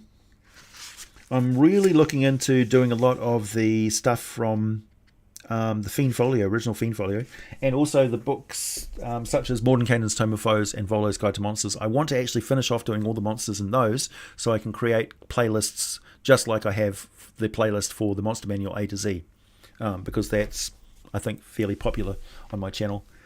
And also, although it damn near blew a fuse in my brain making the Faiths and Clerics of Forgotten Realms, that video has proven to be a very good earner for my channel, for good reason. And I'm looking at doing more stuff like that as well. So we're looking at more character class videos coming up this year, hopefully. So I don't know when I'll start on those, when the mood strikes me, as always. But also anybody's suggestions. I mean, there's any chance that something that could be on my list from viewer suggestions from months ago, or something that somebody's just mentioned to me in a tweet, will end up being something that catches my attention, and I'll make a video about it. Yeah. And also those DM round tables are very good for inspiring video content ideas. David, thank you. If my big bad was to pull Karsus into the Prime, what things could be expected to happen? Pull Karsus into the Prime.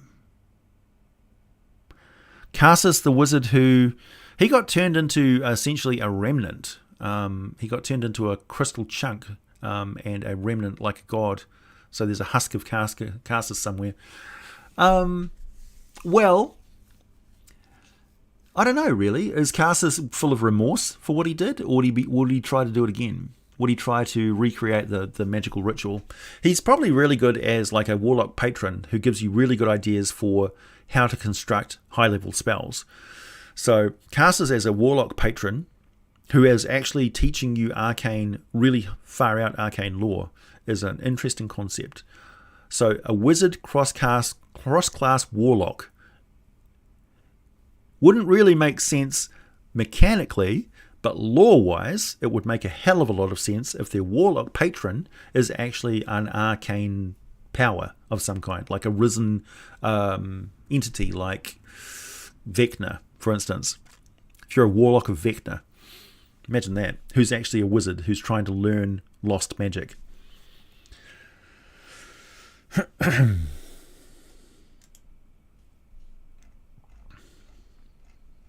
Oops, my chat froze.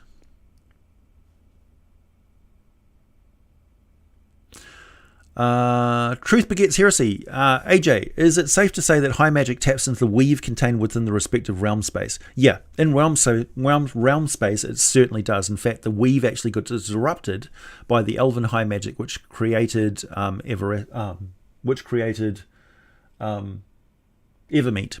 I keep thinking Everesca. Evermeet was an act of high magic that actually disrupted the weave, which caused some areas of wild magic and some areas of low magic across Faerun. Before then, magic was evenly dispersed.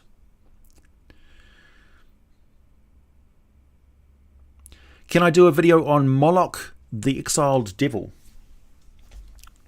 Sure. I'll just write that down.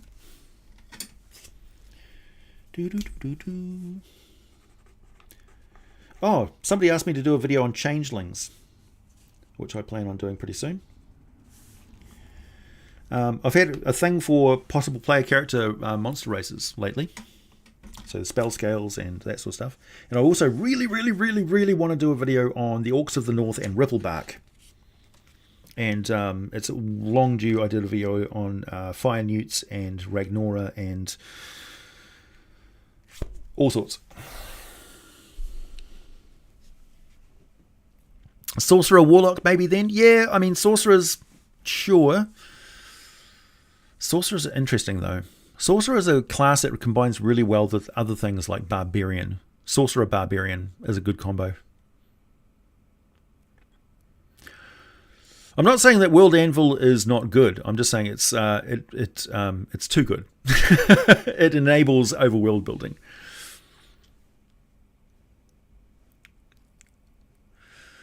Random name generators, yep. Dropping a hammer on your feet can inspire monster names. Yep.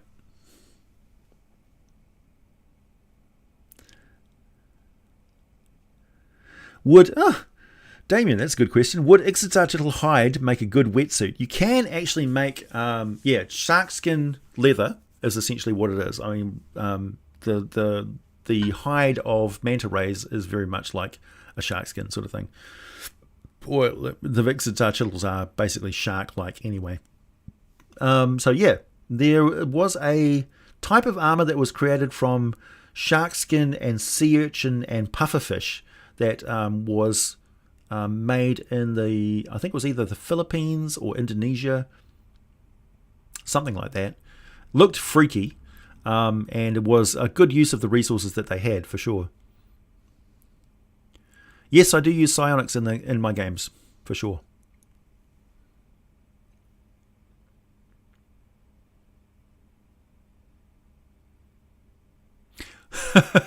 That's true. A word can exist with different meanings in different languages. A foreigner can get offended at you naming a monster after his grandfather.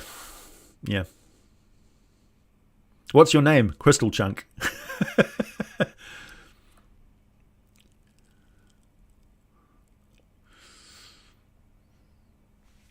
You love all the Dragon Race content? Yeah, it's been pretty popular. Makes sense. I mean, it's Dungeons and Dragons. Of course, dragon videos are going to be popular. Can you use the orc song? What orc song? You'd love a video on Moloch? Okay.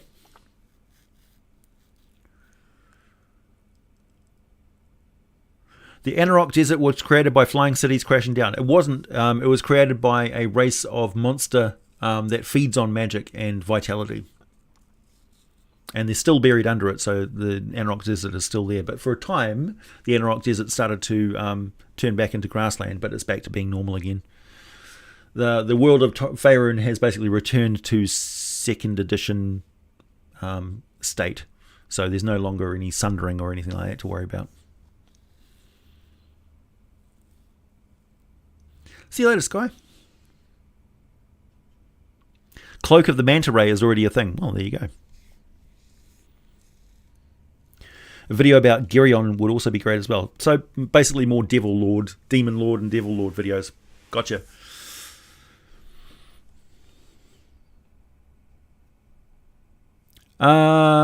Seaweed armor would stink. I don't know if a lot of people who live inland realize this, but every time like it gets really moist and humid, seaweed starts to stink again. Even if it's like totally dry.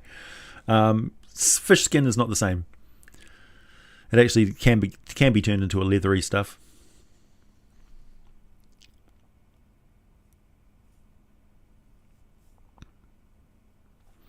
Can I do a video on the adamantine dragon? Sure. Yeah, I've done some information, a little bit of information about the adamantine dragon in the location that they're set in, which is Bitopia. So there's information about the adamantine dragon in Bitopia. Basically, they're extra planar, so they almost never come to the prime material plane. So unless you're in Bitopia, adamantine dragons are not really a thing.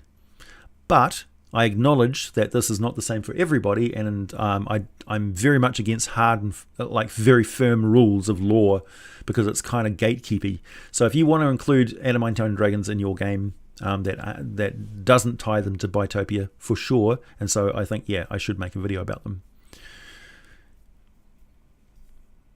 The Faerun, yeah, that's them. Evil wind socks of doom. Wind socks, like they have at airports.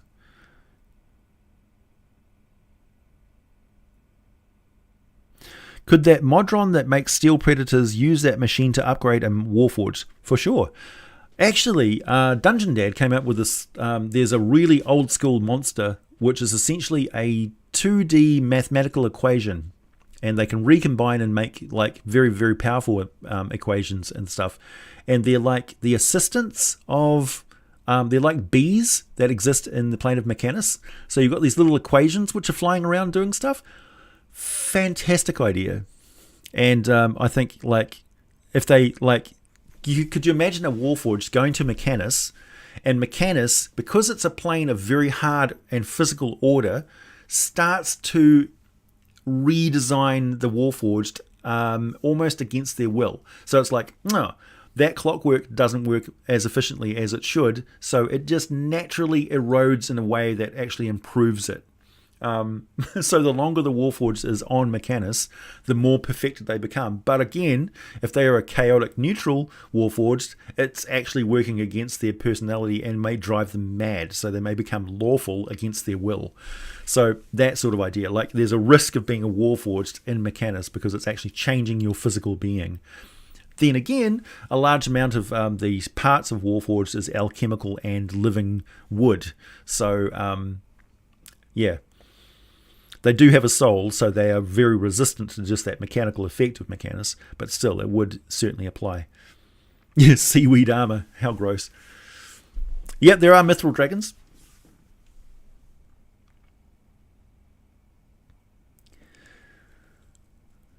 Catelyn Bonaduce's wife? What's that?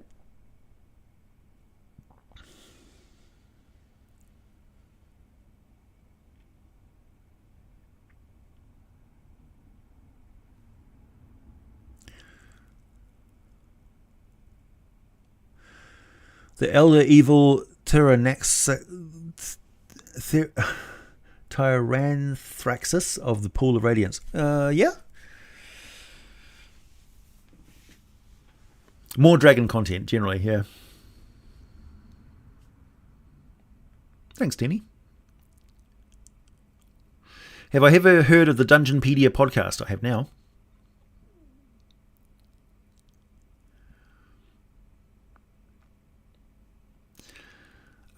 Follow-up question to the info about the Anrock and the essential reversion to second edition with the Sundering. Does that mean that AO has gone away with the rule about faith-based god powers? No, like it seems that every single new edition we have some change to, like, something horrible happens to Mithras or Mistra, the goddess of magic. Something horrible happens to Mistra, so we have another edition. That's generally the rule of Forgotten Realms. As for Ao, he's largely just a secondary thing. Like he's the arbitrator of what's going on with the gods on Faerun. Outside of Faerun, he has no power whatsoever. So he's an overgod of the sphere. That means he may actually be the sphere. Imagine the sphere is actually a crystalline entity, and Ao is the expression of that entity. And each different sphere has got a crystalline overgod, which deals with the connection between that sphere and the astral plane. So imagine that Ao is the one that opens all the portals on the crystal sphere to the phlogiston and stuff, and Ao is the one that actually allows the connection inside the sphere to the outer planes of existence through the medium of the ethereal plane and the astral plane. So if Ao decided to shut down, the crystal sphere would go inert and dead. The sphere itself would die from boiling away from the heat death of its sun. And all life would cease to exist, and all souls would be trapped inside that sphere because they can't pass on to the ethereal or the astral plane. You can imagine that.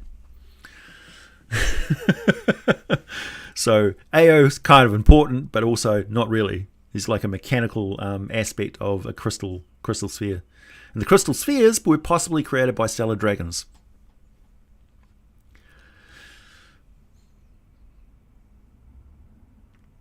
Why did Ao tell the Malharandi gods about Imaskar? I don't know. You'd have to ask the writers. Like, sometimes stuff just doesn't make sense. Have I listened to the Dungeon Cast? Yep. On occasion. I'm not a big consumer of D&D content. I'm a maker of D&D content, so I'm limited in that respect because I've usually got my face buried in a Wikipedia page and several manuals at all times. I absorb D&D lore like nobody's business. I have played an old version of Final Fantasy, and I tried watching the Final Fantasy stuff that they've got on Netflix, but I just can't get into it. Yeah, a crystal dragon did it.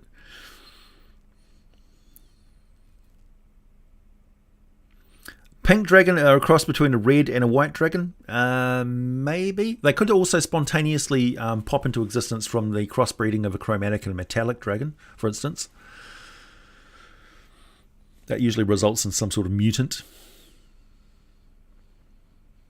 I like the idea that chromatic dragons are inherently chaotic, so crossbreeding between them is a more chaotic process, whereas metallic dragons is more of a predictable crossbreed. What's the most difficult campaign that I've played in? Difficult in what sense?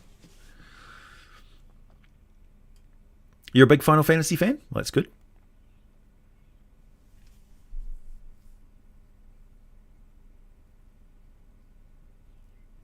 Yeah, Mistra needs to hire some bodyguards. She needs to liberate some abominations, some god killers. Okay, basically keep them on a short leash. Can you use a ghost to power an artifact? Absolutely.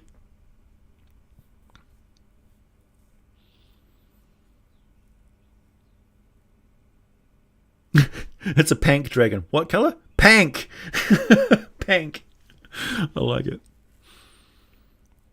Imagine if there was a dragon that was a color that humans couldn't see, so it looked black and white. It looked like a shade of grey. But when Dragonborn said it's like, whoa! It's a centillion dragon. It's a what? Centillion. I can't see it. It's like, you're colorblind to centillion, obviously. It's like, you're not? No. For instance, if you ever want to get like freaked out, go and look up the visual organs of mantis shrimps. And you'll find out that they actually see more colors than we do. Like, way more. So, what I wouldn't give to have the mantis shrimp eyes for just a moment. The unfortunate thing is, of course, I would be a mantis shrimp, so I couldn't really appreciate what I'm seeing. But yeah, life for a mantis shrimp, man.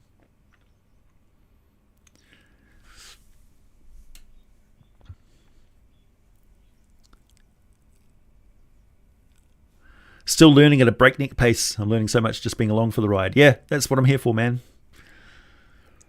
Learn with me. Would I consider doing a pink dragon video? Of course I would. I think that would be rather popular. I think pink dragons... do you want to make it like a... What sort of a pink dragon do you want? What ideas do you have for a pink dragon?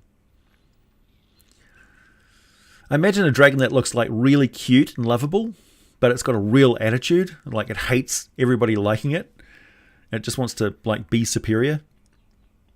It's got the worst qualities of the red dragon and the white dragon, so it's predatory and horrible, but it's also pink, and it's like, oh, it's so cute, and it bites your face off.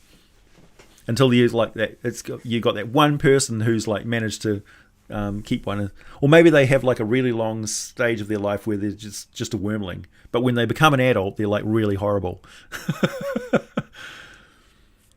Mantis shrimps are the punchiest, it's true. Infrared and ultraviolet and vibrations, man. Octarine dragon, yeah. Like for instance, recently in the news, and I don't know how much of this is propaganda or not because it was from the South China Morning Post, which I don't trust at all. I like their articles, but I'd like to see, like, I always wait for confirmation.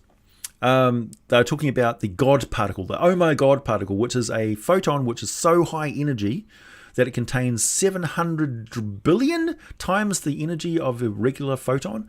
So that means that the wavelength of light is so high, it's way off the chart of like microwaves and stuff like that. But the color spectrum that we experience is just a narrow band of visual light for us. But of course, infrared and radio signals and stuff like that, for a creature that can perceive them, would be a visual medium as well. So imagine being able to see gamma rays. What color would they be? You know, we always think of gamma rays and associate it with Marvel Comics. You know, it's green. But it's not, of course. Yeah, modrons are also partially biological. They don't make any sense.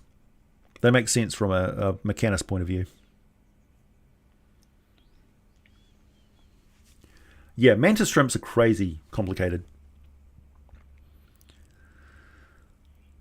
Chicks dig mantis shrimps' eyes, I've heard. Yeah, they look really pretty. I remember back when I was studying biology and we had to dissect a shrimp. It was dead. No, we didn't vivisect anything. But all of the parts, the internal parts of the shrimp, are color-coded. Like, this bit here is white and red stripes, and this bit here has got pink dots, and this bit here is greenish. And I was like, was this like a child's construction set? was this like somebody learning how to make living things? Because that's what it looks like. This is exactly what it looks like. It was bizarre. It's like, why are these colors here? Why? What is the possible purpose of it having internal organ colors? But the truth is that, and you know, it's just stuff, biology, randomness. The absolutely beautiful, absolutely bloodthirsty pink dragon. Think of like the Sargasso seahorses that look like bits of seaweed, you know, but they're actually like quite predatory on small shrimp and stuff. Think of a Sargasso dragon that looks exactly like a patch of forest, and then it just snaps, you're gone. That's it, eats you.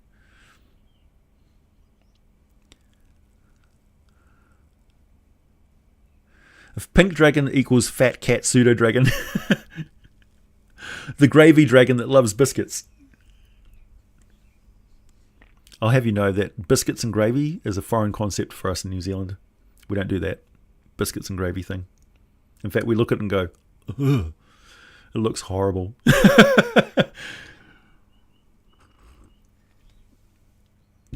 That's just like, I'm ignorant of what biscuits and gravy taste like, so I have no idea, but I would just look at it and go, that doesn't look very appealing. If you had no idea what a curry tastes like, you would look at it and go, it looks like some sort of a weird lumpy soup. It doesn't look good. That you dip flat bits of bread into it that looks burnt. That's when you look at it, it's like, it's not the most visually appealing cuisine. But that's just bias.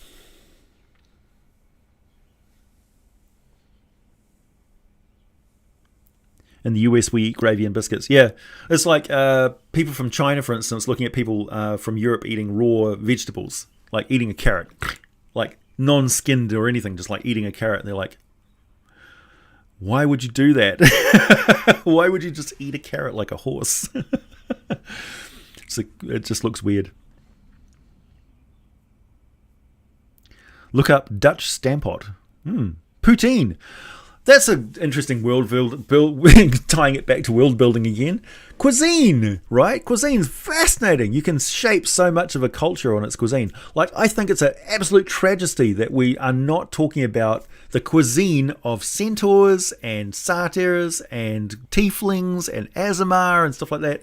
Like, what if an Aasimar just could not eat cooked meat?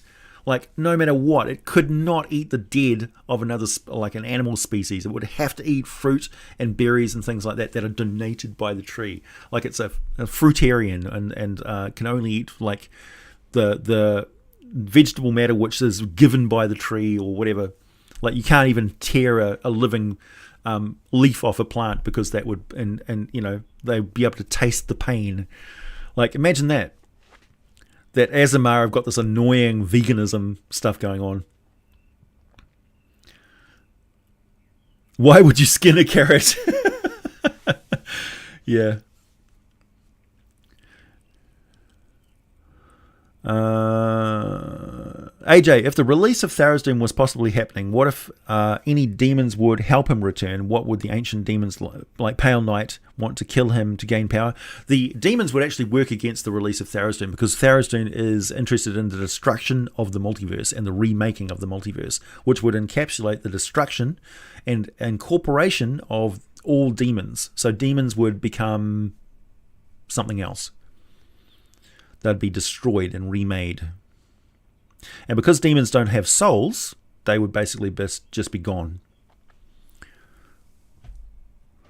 What is Ixadarchital cuisine like, AJ? They eat creatures. So they eat seal and stuff like that. They eat living things. They tear them apart like a shark. So they eat fish. I'm pretty sure they're object carnivores. So they don't eat any plant matter whatsoever. I could be wrong.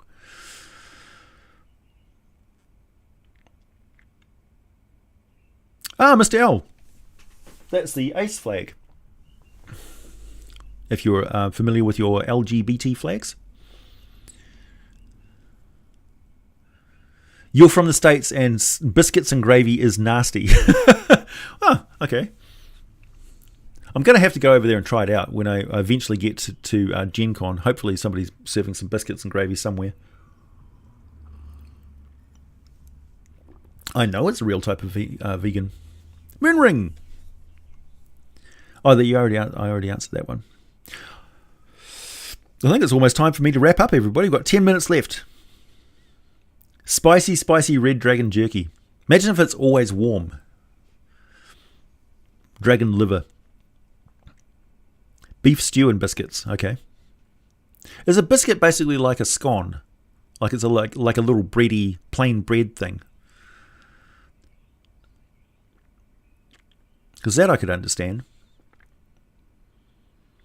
We do cheese scones and stuff in New Zealand. My mum makes a wicked cheese scone. Hi, I'm from Tennessee and northern states don't know how to make biscuits and gravy. Hey, I don't want to start a civil war here. Place your bets, last call. Yeah.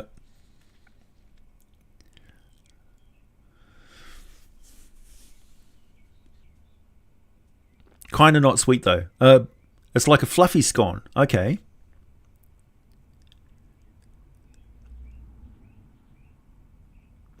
Yes, Mr. L. Which makes it all the more funny when people are coming at me with like all their wokeness. It's like, yeah, actually. A biscuit is a flaky roll, sort of. Cooked in stew. Oh, like a dumpling? Oh, I'm fully up there with dumplings.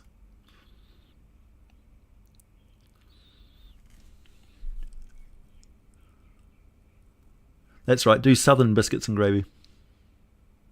Have I ever played Tomb of Annihilation? I've never run or played a game... Oh, you took that question away? I've never actually played in Tomb of Annihilation, no, but I'm familiar with it. I've read through the adventure.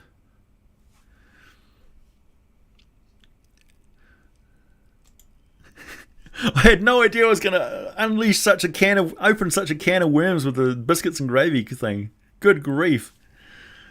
You know it's time to go when everybody starts to devolve into an argument about cuisine. You're from Ohio, and you make sausages and gravy. Sausage, gravy, and biscuits in the States. Okay. Also put an egg on top of no. I don't eat eggs. That's just me. I'm incapable of eating eggs, I should say. Unfortunately, due to an allergy. Why would I eat soggy bread on purpose? Oh man. So what do tieflings eat? I think in the early 3.5 edition lore, tieflings, which were more of the Planescape tieflings, they ate just meat. They didn't eat vegetables or bread or anything like that. They only ate meat. So I like the idea of a culture that eats just like a cat, essentially. They just eat meat.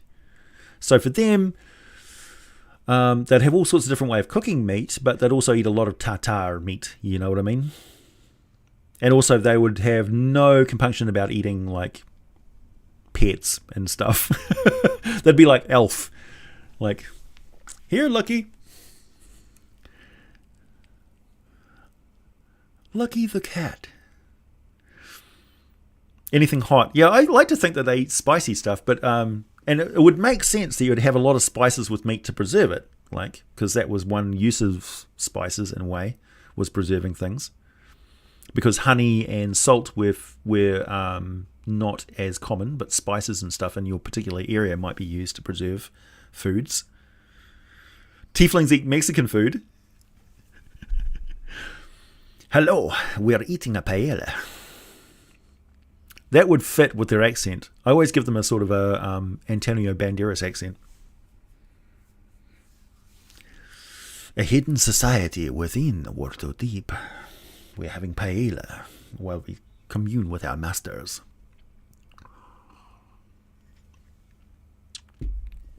Barbecue Tarrasque.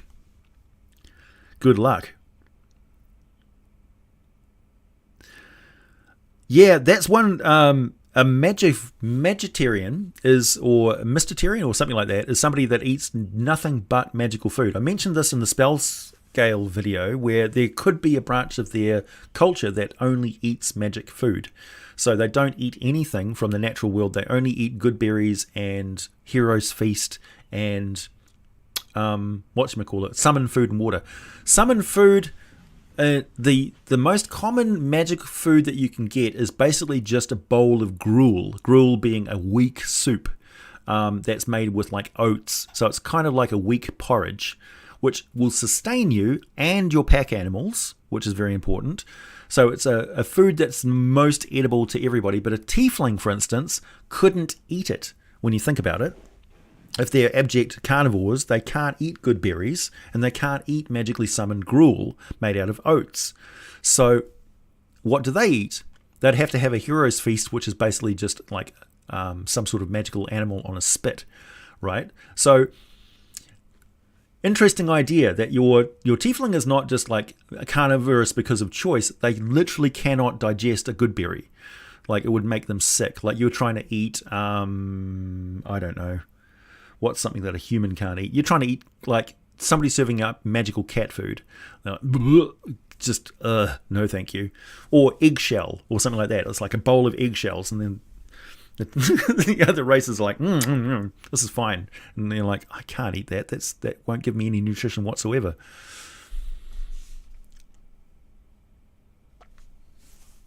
Could you possibly befriend a Serac from the Tomb of Horrors campaign to join your party?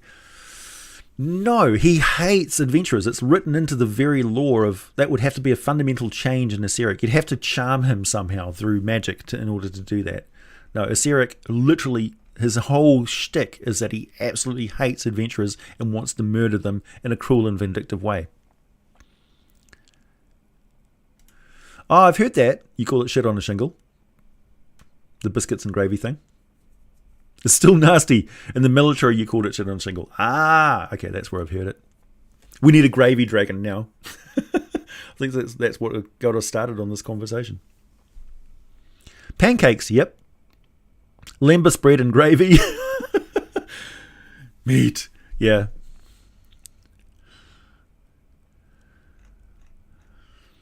Pale Rider, thank you. Any thoughts on a possible TSR comeback?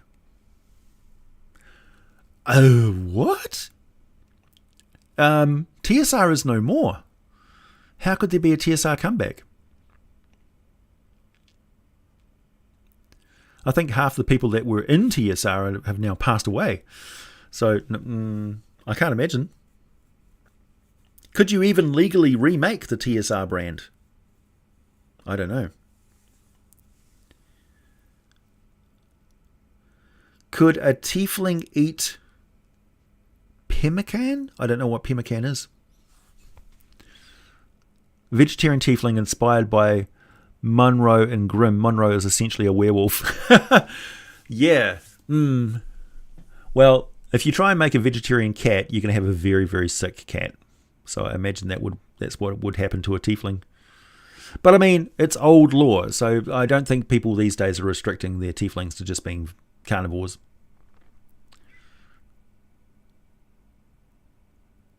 Oh, it's chipped beef on toast. Okay.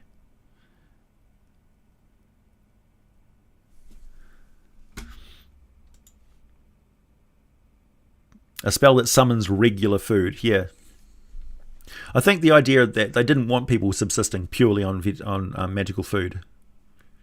I like the idea of it having like severe limitations. Like if you had to eat nothing but magical food after a while, you'd just be like, oh my god, I can't eat any of this anymore.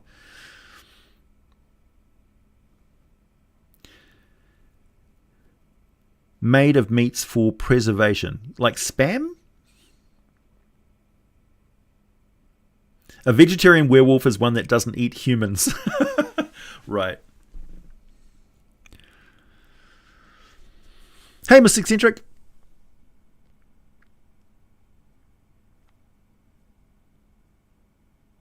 Yeah, the TSR name is known and valuable, yeah, sure. It's interesting because Wizards of the Coast has now had the D&D franchise as long as TSR originally had it. So, yeah.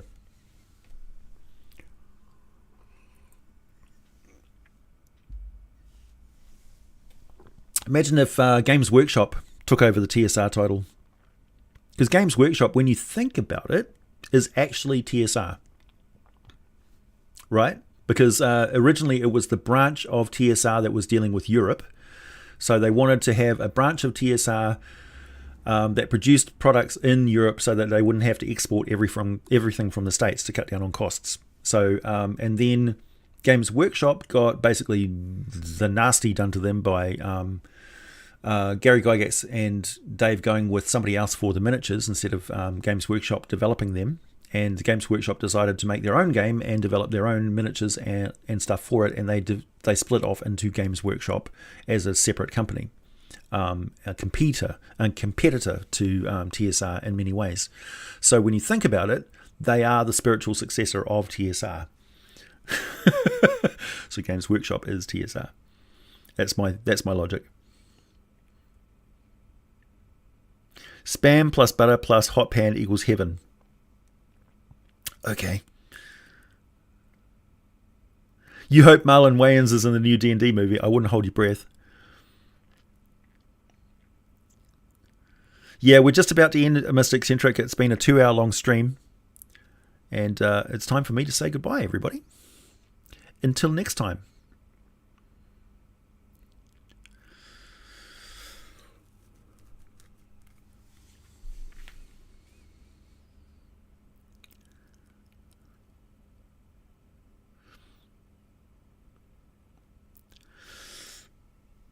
Bye.